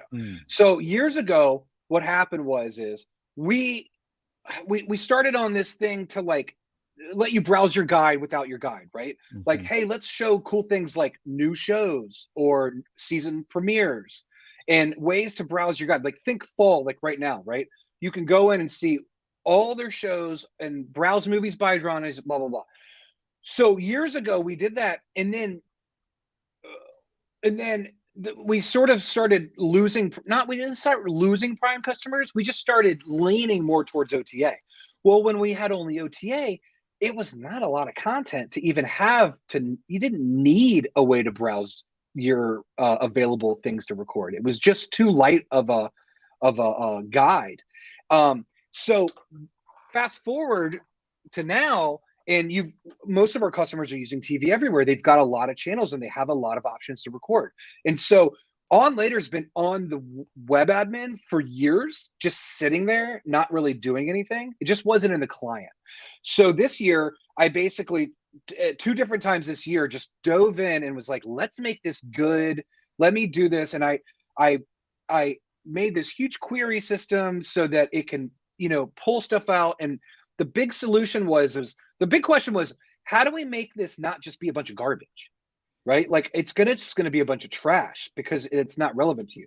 So what I came up with was this idea to add this kind of way to fine tune it with settings where you can go in and you can set your preferred channels, set your preferred sport leagues, set your preferred sports. So MLB versus baseball, set your preferred movie genres and TV show genres. Well, once you do that, I use that to kind of boost the results and surface things that you'll like more. So by default, it just shows you like a bunch of stuff that might be interesting, especially for new shows and stuff like that. But if you go fine tune it and add it, it'll kind of surface things to the top that you might care about more, especially if you care about weird things, right? Like maybe you like skateboarding and you never know when skateboarding's ever going to be on. Well, now you can set that as a sport and browse it. And so On Later gives you this kind of view into your guide that lets you just kind of browse things to record. You know, for the longest time, people were scrolling through the guide and they would complain about being able to get back. And we're like, why would you do that? Why wouldn't you just search? Well, once On Later was on our client, we started to realize we're like, because they don't know what they're searching for. It's easy when somebody tells you to go watch a show and you search for it, and you set a pass. But when you're not using a lot of streaming and you're only DVRing, you're looking for stuff to watch. And so once we had On Later on the app, it felt so great because you went from, oh, hey, look, this movie is on, to, oh my gosh, look how many movies I can record. I'm going to click, click, click, click, click, click, click. So it just brings all this hidden stuff that's in the guide data to a browsable interface. Okay, I got to ask you this question because you alluded to this at the very beginning of the show and it kind of blew past me. But as I was looking at this page, and you've got, on the top of that page, this is getchannels.com/releases. You mentioned, Apple TV is kind of what comes out first, right? Yeah. And then I think the iPhone and iPad will probably, right, as a client there. And then Android TV. Mm-hmm. Now I'm using an NVIDIA Shield. Yeah. And so I'm using Android TV. By the way, no complaints from the missus. Like, she loves the experience. But John, should I buy an Apple TV? Like, if I'm going to be a channels user, and we're if you're going to invest, if you're going all in, right? You don't really have any ties. The question about getting an Apple TV comes to, how many TVs do you have to put an Apple TV on? Because boy, does that price scale. Yeah. Right? Like, if you've got 4 TVs and you're like me, where you're not okay with every TV being a different remote control and user interface and experience, and you want it to be normalized, which in my opinion, if you don't, it's terrifying. Yes. If you want to go Apple TV, it's $180 retail per TV. It's a lot. Right. It's a lot. Well, I paid $179 for that Shield, just to be clear. And that's true. That's true. And the Shield and the Apple TV are up there in terms of, in my opinion, the only ones to use, because everything else is like either laggy or weird. And the Shield's like doing its best to fight off the Google TV stuff, whereas everything else is like just full on ads. And the Fire Stick, to me, which is for $35 for a 4K, especially like the new one that's really fast, it's a great device, but boy, do you pay for it. Like, the interface is not as good. It's not a TV streaming device as much as it is an Amazon Prime streaming TV device that has apps in it. And so you have to sift through all that. And there's a lot of ads, and then $35 because you pay for it on the back end. Where the Apple TV has none of that, and it's fast and it does a really great job.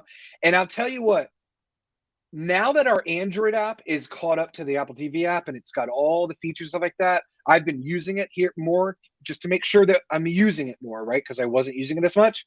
And I'll tell you one thing that I can't stand versus the Apple TV: no 4K menus. It's a 1080p UI. The only streaming device out there that has a 4K UI is the Apple TV.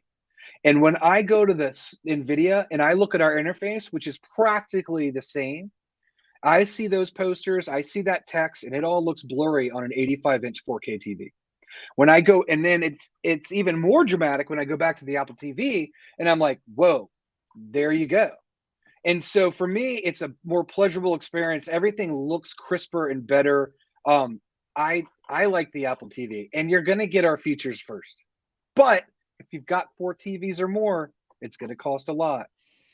Mike, that stinks. Yeah, no, it's great advice, John. I do appreciate me thinking about it. Mike, what do you think? Well, for me, I've been a Shield guy on my 2 indoor TVs. which hilarious. I have not upgraded to 4K except for I just upgraded to 4K on my outdoor TV. The outdoor. It was the most recent one to be replaced. The most recent one to be replaced. It lasted a good 7 to 8 years actually outdoors. And so, but on that TV, I'm actually running into issues where I didn't go with high end, and some of the 4K HDR content looks really dark and all this jabber. But for me, for a box, I'm actually been considering upgrading the Apple TV. It's been something every time I go over to my parents, and I think you nailed it, which is the menus. Like as you're scrolling around and just the reaction time. And when I use my remote at my dad's house, I'm like, man, this thing is responsive and it just responds. Nice. It's great. The shields have been amazing. I do love the shields. The built-in Fire TV on the outdoor 4K TV needs to go. Like that is not. I don't know what they're doing to these TVs. I've got a very expensive 85-inch Sony TV downstairs, which will soon be replaced with an LG OLED because when we moved in, the decision it was between the 77-inch or the OLED or the 85-inch Sony, and I was like, I want size, right, in the basement theater kind of area, and it's not nearly as good. But my point is it has Android built in, right? Well, great. No, it's a very expensive TV with such low specs for the Android part. It's a disaster, and that's what about I've been finding one of the most expensive ones they have. Yeah. Well, and even so here's a fun trick for if you guys made the mistake I did. I went to Best Buy. I bought I think it's Insignia, right? Is the brand that Best Buy sells.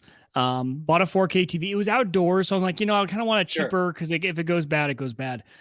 Insignia on those TVs actually has an issue with 4K HDR. It's all dark. You can't, when you load up their native apps in Netflix, in YouTube TV, whatever it is, their 4K is dark.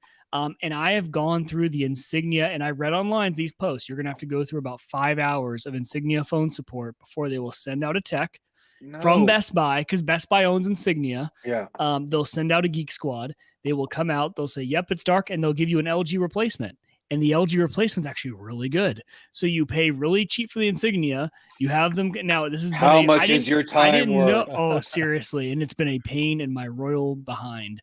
But I have gone through this all. And so now I have this tech coming out, and he's going to hopefully replace us with an LG, like you said, because LG makes some pretty good products. But the first thing I'm going to do, put an Apple TV on it or a Shield. Actually, I've been going back and forth because the Shields, you phrased it pretty well, fends off the Google ads pretty well. I don't get too many advertisements. They've been fighting it. NVIDIA's like, but at the same time, I run into a lot of user issues with the Shield recently that I'm like, why is this an issue? And I set up a lot of tech for the different executives in my company, and they all go out the Apple TV route. And surprise, surprise, I never hear from them. The only thing I hear from them is on Wi-Fi. Like, hey, what's my Wi-Fi password again? But they never ask, why is my TV freezing? They have Sonos issues. They have Wi-Fi issues. Apple TV never fails for them. So there must be something to it. They're doing pretty well, worth the price. And with the price being pretty similar, Apple TV might be the way to go. For sure. I if you don't, there's people that have a Shield. They're like, well, I need to pass through Atmos on my my MKVs. I like to emulate things with emulators. Like there's all these things that a Shield can do. If you use the whole like horizontal scale the Shield, it can do a lot more than an Apple TV for sure. True. But if you're watching movies and you just want a good experience, like it's the same. Or the Apple TV is better, especially if the price is the same. And the integration to if you just want to rent a movie from Apple is pretty convenient and nice, and at a great quality. Which is what I've come to realize as a data hoarder. That's all anybody ever needs to do. My friend once said a couple years ago, I would have to watch a movie 5 times by renting it to like justify the cost of buying it. Yeah. And I'll never watch a movie that many times outside of 10. And it's sort of funny. It's like, it's very funny. We have a whole bunch of DVD, physical copies, and we still buy them. Although the pandemic slowed that down because not as many great movies were coming out. But my wife will buy one. She's like, "No, I want to have it." Oh, okay. And what's that? The Shield, real quick, I just want to mention the Shield remote though is the best remote on the market. It's easy, hands down. One? Yes. No, the The triangle one. This is the best. This is the best remote on the market. What's that one? It's the Logitech? Harmony Companion. Okay. Well, it's got a nice shape that your hand, it can fit in your hand. It's amazing. That's a third party remote, buttons. Right? It doesn't come with any device. No, it doesn't, and you got to use a hub, which is a nightmare if you want it for one device. I'm talking like if we're talking like the remote that comes with like the Apple TV remote. Have you held the new Apple TV remote? Apple TV remote is the worst remote. Have you done this one? Yes, awful. Compared to that triangle Toblerone, that thing gets lost in every cushion and blanket. Yeah, because it's all slick. Right. That's why this doesn't, because it's like gritty. I know. Well, the triangle's even better. And it won't fall. I can do the same thing, and the triangle has motion lights that light up. Do I have to separate you two? And and that remote, it beeps. I can go into my app and say, "Where's my remote?" and it beeps. That's the best feature ever. That's what this one should do. It's Bluetooth. It should be able to do it. Well, and and Apple's all find my remote. It's like why? Off of things. I know. And so it's like it's a disaster. Find my remote, right? Why is Find My not on the remote? And then number two, the But I don't know about the Toblerone. It's not. I love it. I love it. It was so much that all of the NVIDIA Shields I had before didn't have it, and I upgraded. It's got the buttons where it should be. You might be right on that one. I have not done any third-party remotes. I'm talking just remotes that come with the device. What do I use? Yep. And I think what's neat about this is we have a lot of cool hacks that you can do with remote controls. We can actually respond to the colored buttons. If you're using CEC, if you're using your TV remote, those will get passed through to the Apple TV, and we can get them. And so we do stuff with them. So we let people do shortcuts to like the library or the kids section, and we can do all kinds of stuff. You can turn captions on and off. It's really cool. And with the Harmony, you can do this hack where because the way Harmony works is it has activities, right? And you combine devices. Well, it does this weird thing where you can just, even though it's set to connect to the Apple TV via Bluetooth, you can just add a Windows PC as a device in the activity, and it will just send those keyboard commands over Bluetooth. And so all of a sudden you can get all your numbers, your channel up, your channel down, your record button. You can get all those things working inside of channels, which I think has to be the best remote support on any streaming device app. Oh, well, and that's huge. And for guys like us, that's amazing, right? But yeah. Exactly. Right? And so if we're willing to put in the time, my boss, who I set up all his tech, brought me over. He brought a Harmony remote, and from the learning curve for me was even high.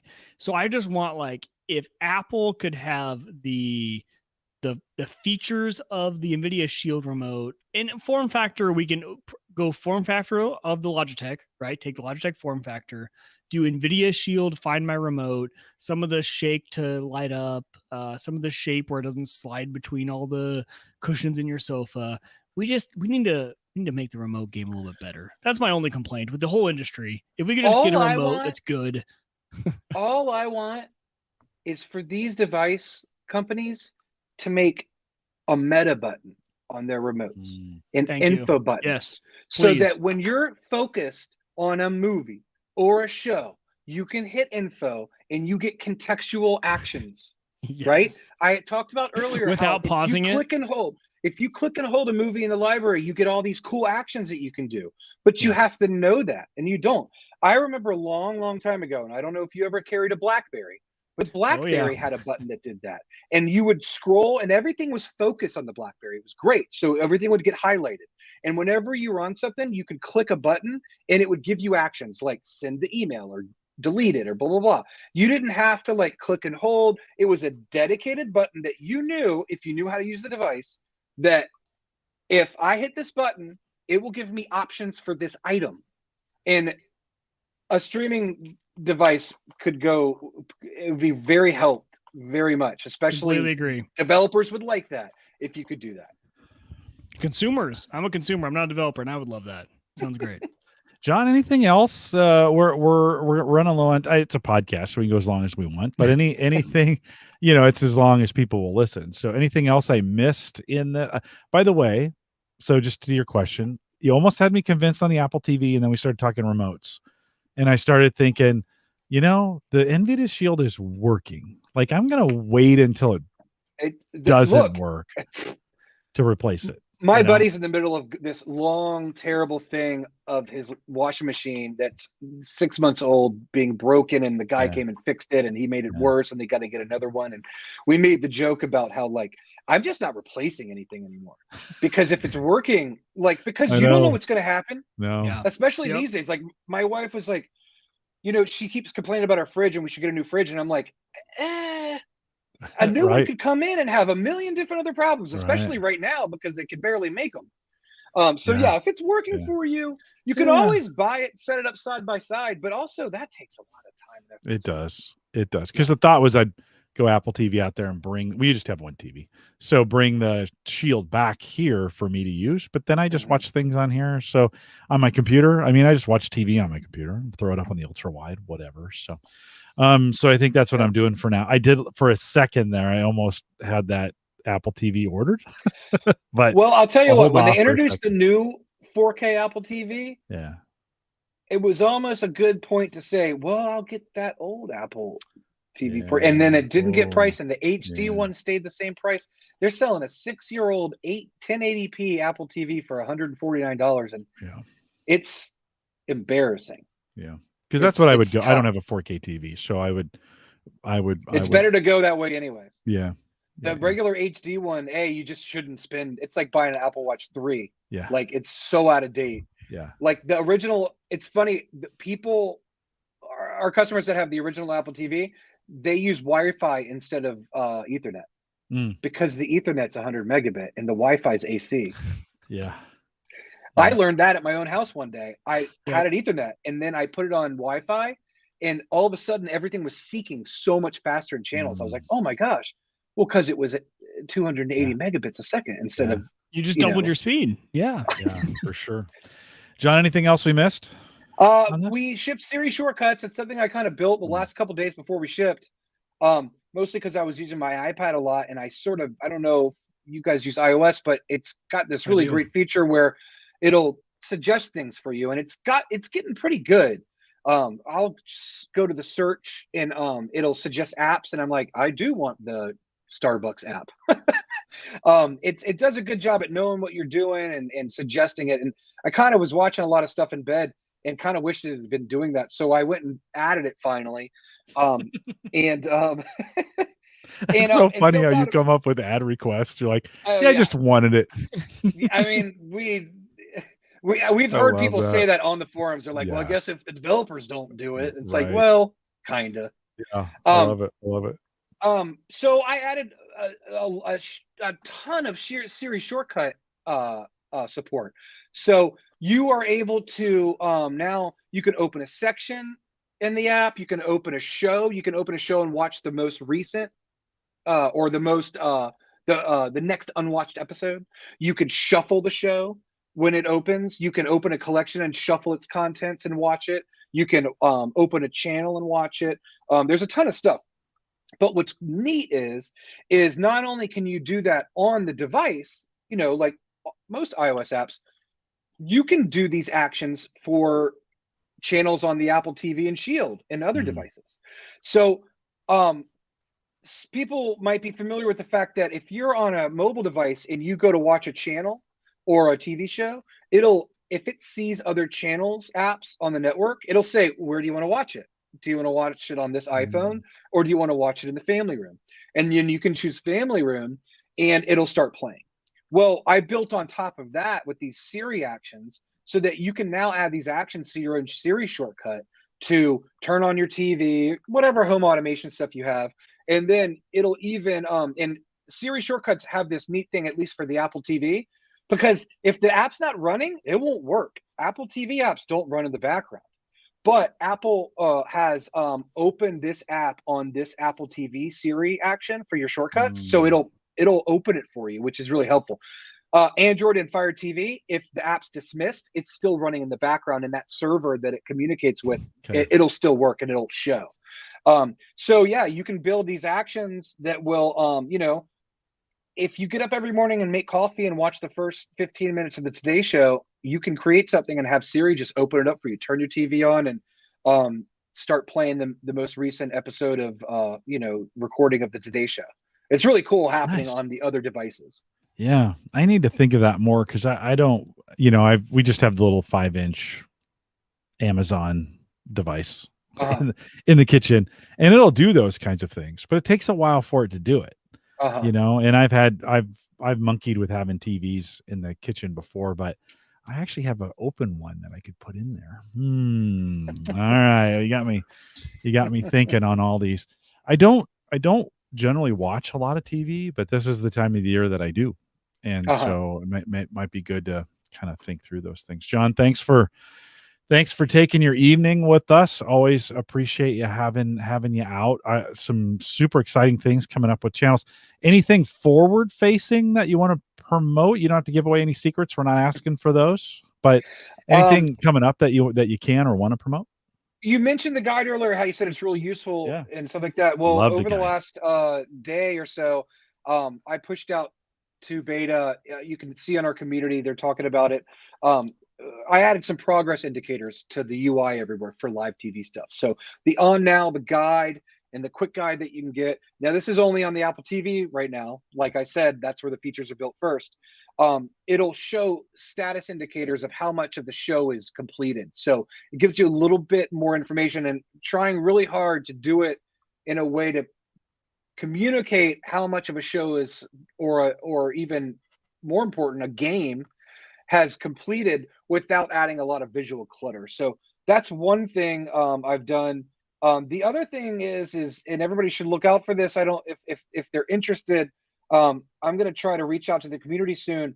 I think over the next few months, I really want to dive into a sports section to channels. I think that sports fans are really underserved, and we've had a couple of comments here and there saying X should work like this, and it's clear that they were coming from a sports connotation or context, and I'm like, that's not a good idea. And then it clicked. I'm like, oh, that's a really great idea for sports, but it doesn't really translate to regular TV.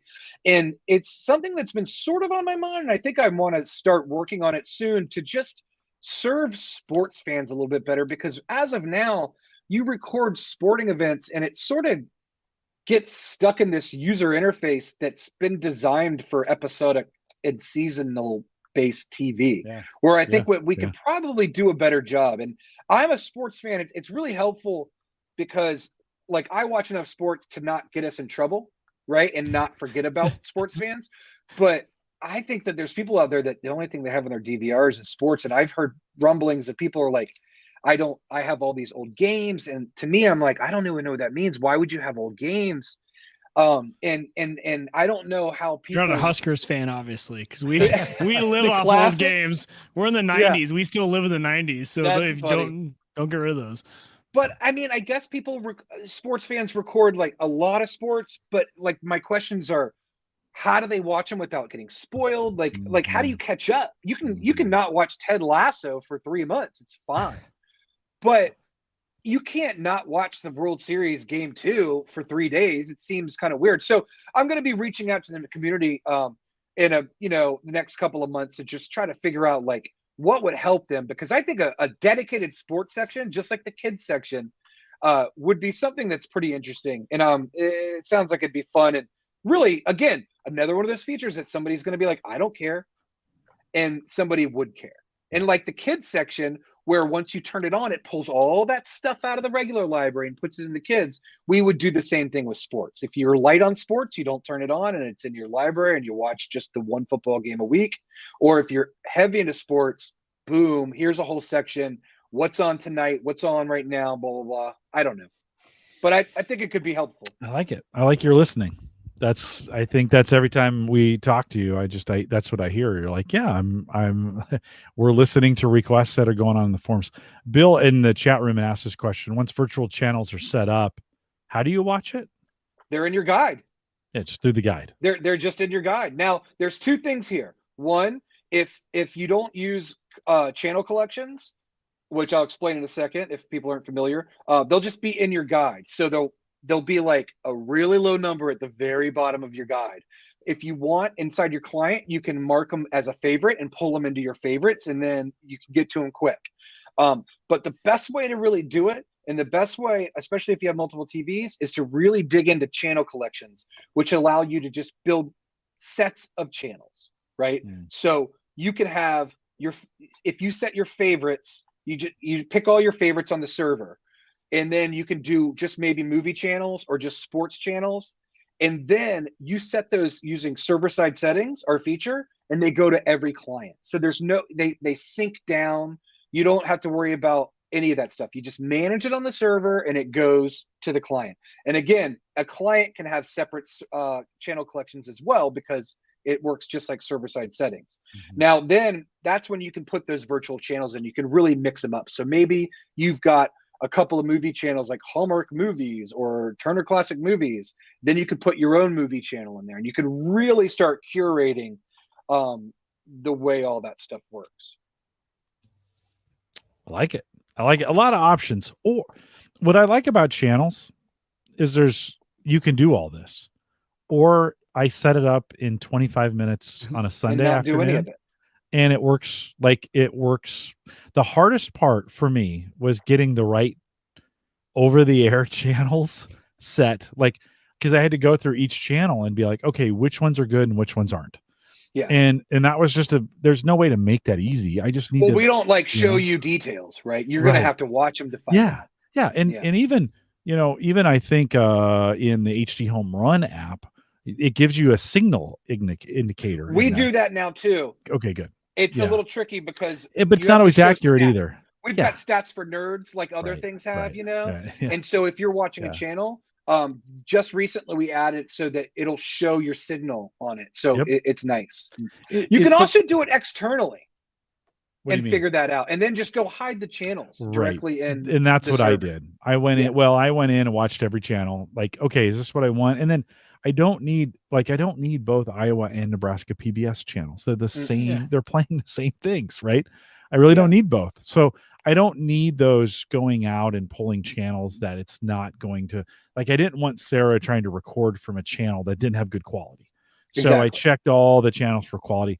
That honestly took me, I don't know, 45 minutes to an hour just to work through it, get a list of channels that were good, and then push that everywhere. Like, okay, this is, hey, clients, if you're going to use this, which is really our clients are just my phone, just to be honest, like I just did it because I could, type deal. I don't end up watching a lot of TV on my phone. We don't do it remote.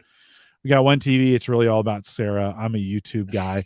And then during football season, I'm watching a lot on, I'm watching a lot on channels. So it becomes important. This is what kind of, for me, this is what got me interested again. Like, oh yeah. Oh, okay. If I'm setting this up to watch football, I should probably, this is the time to move it from the NVIDIA Shield and put it on a PC. Okay. So, you start making one decision after the other. And I kind of like where I have it now. It's got plenty of power. It's got plenty of RAM. It's got plenty of hard drive space. You got it always on computer, man. Like, yeah. Drop it on there. It doesn't take up very many resources on it, even when it's recording. It's not like when I see it recording that thing. I actually keep, John, the dashboard, that's got the utilization. I keep that in a browser window that's just open on a monitor off to the side, just so at any point in time I could look. I wonder what's going on channels. Yeah, just look what's being utilized. So it's like disk IO. It's not a lot. Yeah, no, it's not a lot, even when it's recording. RAM, it doesn't really do a lot. It'll peg the CPU a little bit when it indexes commercials, but after that, like, not a lot happens, especially if you're 100% original quality, right, and not transcoding. Right. It's just moving bits around. It's really nice, which really allows us to be on lots of different hardware, different types of hardware. Yeah, no, it's worked great. It's one of those, for me, it's again one of those things where I'm like really glad I made this change, especially when it came to moving. And I don't have a gigantic library, so that's another thing. But if I did, I could go into the interface, point that there's a spot like, hey, add an additional, location. Put it in there, it would just start pulling that stuff in for me, right? Yeah. Yep. Yeah. So super cool. Yep. All right. Anything else, John, I think we're going to let you go, or I'm going to close things up, but you don't need to stay around for that. Anything else before? No, I'm all good, Mike. If you want to work on, if you want to import your stuff into channels, Let me know. Already working on it as we're talking. Don't worry about it. I'm already over here in Unraid. You can message me tonight if you want. If you have any questions about things, there's a feature to fix incorrect matches and things like that when it's importing and picking your stuff. So just let me know. There's a cool menu under the web admin called under DVR and manage, which is sort of like a bulk editor. I'm ready to do another pass on it, but it's sort of kind of your go-to to list all your most recent added recordings and videos and movies. So if you need to do any sort of curation or something like that, you can kind of hit it. And you can bulk update. You can bulk edit things. So that's helpful. But yeah, let me know if you need any help. Awesome stuff. Awesome stuff. Jon, thanks for taking 2 hours out of your time. I appreciate it. We won't keep you any longer. It's always enjoyable. And for folks who may be new to this, getchannels.com, head out there. Everything you need to know. I think I'm on the $8 plan. Are there other plans besides the 8, or is it pretty? There's an $80 a year plan and an $8 a month plan. So basically, you get 2 months knocked off if you sign up for the year. I should just change over to the you just do that. I need to just get that done. We just updated our site too. Like we've been balancing between originally we had just the live TV app, which we've recently renamed to Channels for HD Home Run, because that's all it does. It doesn't do all this other stuff. So we're trying to make sure people know that that's what that's for, which is a great value. It's $25 if you only want live TV with a rewind buffer. It's great. You just want to watch Sunday Night Football or the Oscars, through your antenna on your streaming box. Yeah. Anyways, the website's been a little bit more redesigned to be full on our DVR system and subscription based product. Cool. And we're really happy. I think it communicates a little bit better, where before we were sort of wishy-washy, where it can do this if you subscribe. So now we just assume this is it. This is just a subscription. Well, if my wife wasn't recording, I'd be your live TV perfect. Because that's all I do. I don't really even go back. Well, that's what we first had, and we were like, this is amazing. This solves the Grammys problem, the Oscars problem, the Sunday Night Football problem, that people don't have any way to watch live TV. They just have Netflix and a streaming box, and then now they can watch that stuff. Yeah. And then of course it evolved. Yeah, no, super great. We'll let you go. Have a great evening, Jon. Thanks for coming on, and appreciate it. Always appreciate your time. Thanks for coming out. See you, Jon. All right, take care. You bet. A couple reminders on our way out, just for folks. If you want to support the show, you can always do that through theaverageguy.tv/Patreon. A big thanks to Christian and our friends over at Maple Grove Partners. Get secure, reliable, high-speed hosting from people that you know and trust. Of course, you can get plans that start, in this age of inflation, Mike, Christian's plan, still $10. Still $10. I'm still paying $10. It's still I still pay for it. It's great. And so you can head out there. Actually, I think I'm doing 15 because I pay for the email as well. So I'm doing website and email. That's still 15. A fantastic price. Still $15. Bill and non-rev guy, good seeing you this week. If you want to join us on a regular basis, we are live every Thursday, 8 p.m. Central, 9 Eastern, out here at theaverageguy.tv/live. And we got some more guests coming up. You're going to want to be here. I just booked Samantha, my daughter, for the Thanksgiving show. You're off, by the way, Mike. So you're off that night. Yep. Friday night instead of Thursday, because Thursday's Thanksgiving here in the United States. Friday night, we'll catch up with Sammy. She's been getting a lot of work done. So we're going to catch up with her a little bit. What's going on with the vlogging? She's been using the camera, kind of a catch up to some of those things that we talked about. I missed that. Yeah, sorry, man. You can listen. You can listen to the record. Tell you what, I'll record it for you. Thank you. How does that sound? I'll be good thing this is recorded. I'll be able to listen to it. Well, allegedly it's recorded.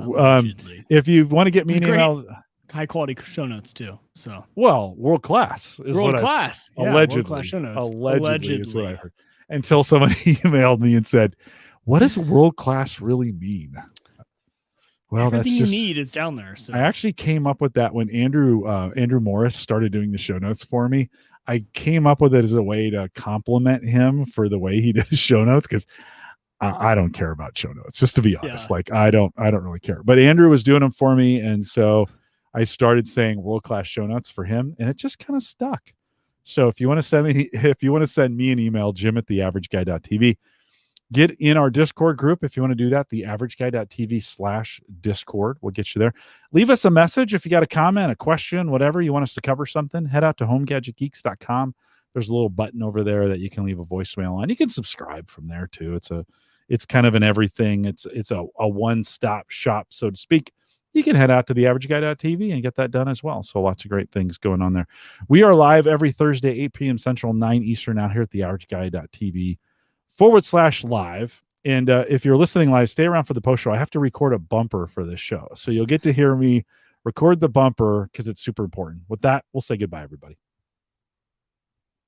Okay. I feel, Mike, like this is going to be one of those shows where people are going to, because it's going to say Jon Maddox from Channels, and they're going to come expecting, like, they're going to come expecting Channels content from the very start.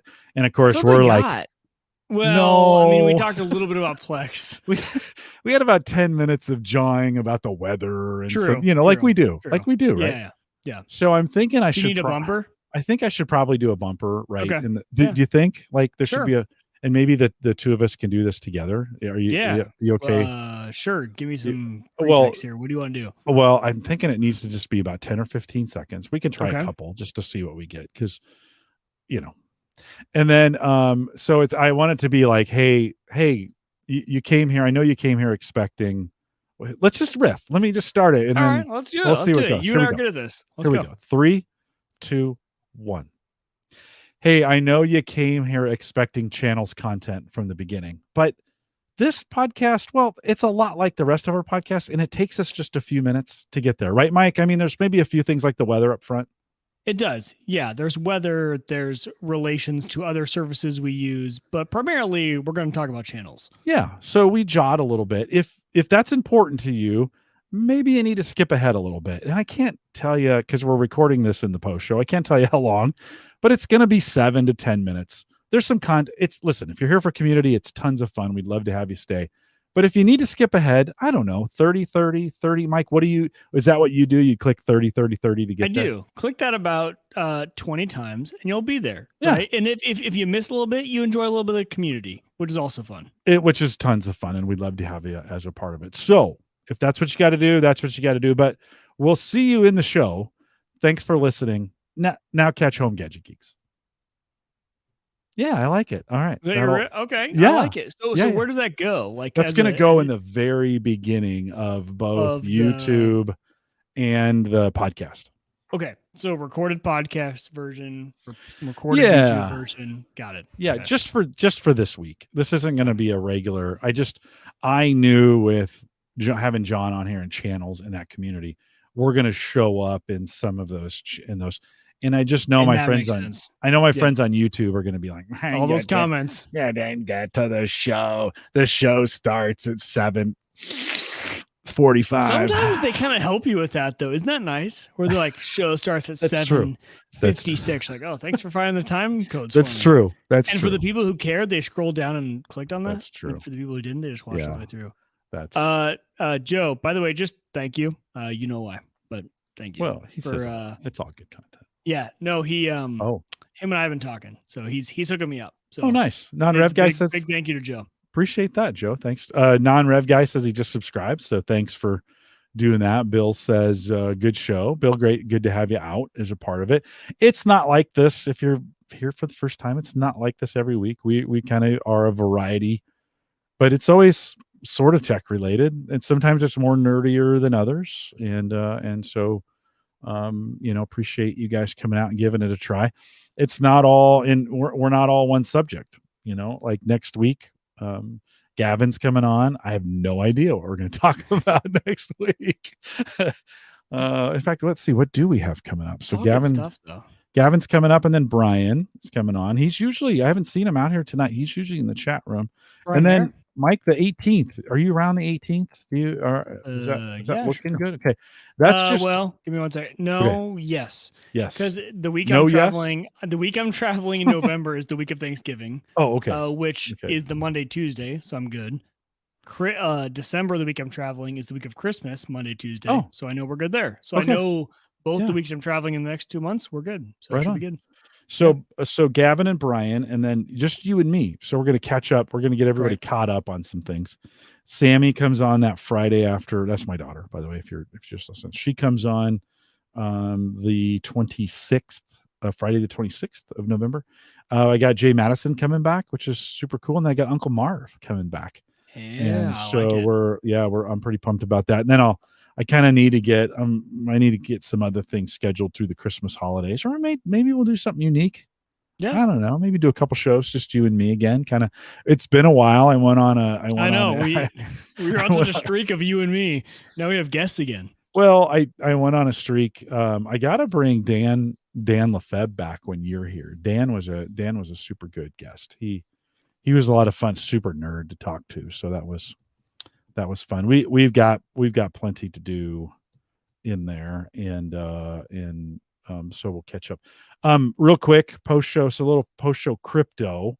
We haven't talked about this. What's the name of this cryptocurrency that's going nuts? What are we? SHIB. Yeah, Shiba Inu coin. Yeah. SHIB is the ticker, if you still use that term for it. SHIB is the one that's taken off, and so SHIB is a coin. It's the Dogecoin killer, right? It's still a Shiba Inu as the branding, and they came on board. They started about a year ago, about August of 2020.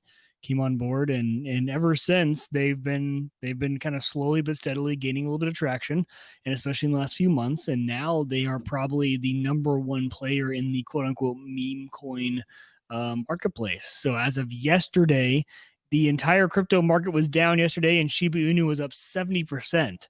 So if you are a SHIB Army follower, you have done really well. Congratulations. Good to you. Jim and I may or may not be members of that SHIB Army, but it's been a good run. So the reason SHIB has been making a big market run lately is the run up to the anticipation of a Robinhood listing. So this is very weird, right? Because Dogecoin before, Robinhood was actually one of the first places it was listed, and then it came to the Coinbases, the Binance of the worlds, whereas SHIB was kind of opposite. SHIB is already on Coinbase and Binance, so your true crypto people out there are probably already invested in SHIB, whereas it has not been listed on Robinhood. So your retail investors who may not have a crypto account at Coinbase or Binance or Kraken or any of those, they haven't been able to invest in SHIB yet. So the big run up here has been in anticipation that it's going to get listed on Robinhood soon. And once it does, man, the floodgates are going to open. It's going to make a bunch of people millionaires, right? And that's the case for SHIB. So that's why SHIB has seen a big run up. But it was weird because yesterday with the 70% run up, CNN, CNBC, right? I'm in the wealth management space. Yeah, so I follow this a lot. All of a sudden, everyone's computers around our company started lighting up that SHIB was hitting it. And of course, I'm the crypto guy. So everyone's like, Mike, what's SHIB? What is SHIB? And I'm like, it's SHIB. Shiba Inu, and let me tell you about it. So very interesting story that's kind of gone on. Yeah. Well, my number 2 son came over to light some candles with me on the deck a couple of weeks ago, and he was talking about this. It was when Coinbase went down for a short period of time. You couldn't get to your wallets. Yesterday it did, for sure. Really? Yeah. So, well, this was even a couple weeks ago. So high demand, wallets went down. I was like, oh God, I hope it didn't get hacked again, right? And maybe not again. Maybe I was thinking of the other one. Nice hash. Nice hash. Thank you. Yeah. So I don't want to imply anything that's not true. So that wasn't true. Coinbase hasn't gotten hashed. They have not gotten hacked yet. Yeah. So so that night he was talking about this, and he was over just a couple days ago, Friday night, maybe Thursday. He said it was Friday. He said, "Have you done it yet?" And I'm like, "Done what?" He's like, "Have you, SHIB? Have you gotten in there?" I'm like, "No." He's like, "You really ought to." So fine, whatever. So I converted a bunch of I'd gotten a bunch of coin for doing those videos, and they're not worth anything. They'd been $3 and now they're $1, right? So converted a bunch of those over to it. And then, which is great about being on Coinbase. So theaverageguy.tv/Coinbase, set up your account. On your first $100 trade, you get $10. Keep going for a second. Yeah. So I took those funds, plus I added like $40 to it, right? I was like, yeah, it's $50. Like, what's it going to matter? Well, it doubled overnight, which is kind of crazy, and you're like, okay, so it's $50 to $100. But it's kind of nuts. So if you haven't jumped in on Coinbase yet, or, listen, I'm not saying you should, and all this stuff is, I'm no financial advisor and all blah blah blah blah blah, all those things. Just know, but man, it's kind of crazy right now, and even the Bitcoin and Ethereum markets are doing really, really well. I had locked in. I'd locked in my Ethereum. Ethereum 2 is coming, right? That's the next kind of version of Ethereum, and I thought it was taking forever. I think we're getting closer to seeing this next gen of Ethereum come out. And of course, Ethereum down maybe as much as, maybe into the 1,700, 1,600, something like that. Now trading around 4,000. So Joe says, still better odds than traditional gambling. And that's right now, that's sort of true. I mean, it's kind of true until it's not, when the market's going backwards. So, you never really know on this thing. But Mike, I think we're closer. I was mentioning Ethereum 2, which is available. Yeah. It's available on Coinbase as well. I took all my Ethereum and just threw that in there. And it's kind of helped me because it locked my Ethereum up. You can't trade it once it's in there. You can't trade it until they make the run to Ethereum 2. Been earning 3 or 4 or 5% interest, something like that on those funds until they make that switch. Couple $100, which is pretty cool for doing nothing. And because I did nothing, I took advantage of the run up from 1,700 to 4,000, right? And you kind of go, oh, okay, that's pretty great. Yeah. Right? There you go. Right off the bat. So, well, good. The funny thing is, Joe in the chat says still better odds than traditional gambling. I'm not going to go into a lot of detail, but in my day-to-day job, we've been kind of grappling with this. How do we help people invest in crypto, right? Work with a bunch of wealth advisors across the country. So how do we do this? And it's just so funny because, like, how do you value crypto? And how do you do these things?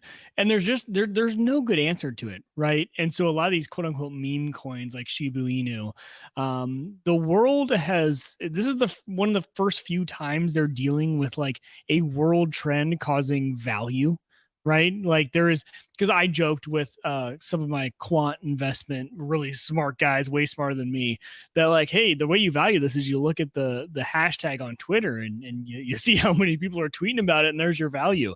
And it was a joke, but at the same time, it's not really a joke, which is interesting, right? Some of these coins that we're talking about, it's just like this phenomenon that goes on that drives up value, and just don't get caught holding the bag is really the name of the game with a lot of this stuff. So Jim, it's just fascinating to me because you can't apply real world stock mathematics to this, trends to this, trading strategies, as much as we like to say we can. You really just can't. It's just fun to sit back and watch. No, but that's been said about other commodities, just to be honest. Like, there's other commodities. They have physical gold or silver or petroleum, or like, there's at least a physical something behind this. But listen, there's been a lot of market forces for even real things that haven't made any sense. Yeah. Your toilet paper. Right? Remember those days? Yeah. Tulips. You always bring up the tulip example, right? I did bring up tulips. Yeah. Yeah. Well, but just so funny. Doesn't like March, April, and May of 2020 seem like 10 years ago when it comes easily to 10 years ago? Isn't that crazy? Yes. I think what we were dealing with there and that kind of piece. It's just kind of crazy. Well, it certainly has made it has made the crypto space interesting. I'm glad I got in. I'm not going to throw big money at it. I should, but I'm not gonna, just because I don't want to. That's not the way I roll. And so it's probably smart. It's down 25% in the last 24 hours. So yeah. So I went from 100 as of recording. I went from $112 to $94. Like, you just kind of go, oh, okay, that's kind of doable. Now it kills you when it went from $50 to 112 or whatever it was. I was like, oh, dang, I should have thrown some real money at that thing. Yeah. And then I thought, I just have to pay taxes on it. Very true. Unless you throw it into a charitable remainder trust and then you set that up and take the annuity out of that, right? So there's some very fun tax advantage. I know. Ways I need to you start can- doing that. I need Yeah. to start doing that because it's Yeah. getting big enough that it's like I can't let's just talk. Let's have have some this. fun. I can't just have this out there as a taxable investment. I'm gonna need to shelter it in some ways. So Yeah. gents, thanks for coming out tonight. Bill and non-rev guy, thank you for attending. I think you're the first time I've seen you guys, but for Joe and I saw Ken out there a little bit earlier, and who else did I see? I guess Justin. Jim and Justin. Yep. Appreciate you guys. Thanks for coming out. We'll see you back here next week with a whole new conversation going on. And you guys have a good weekend. Take care.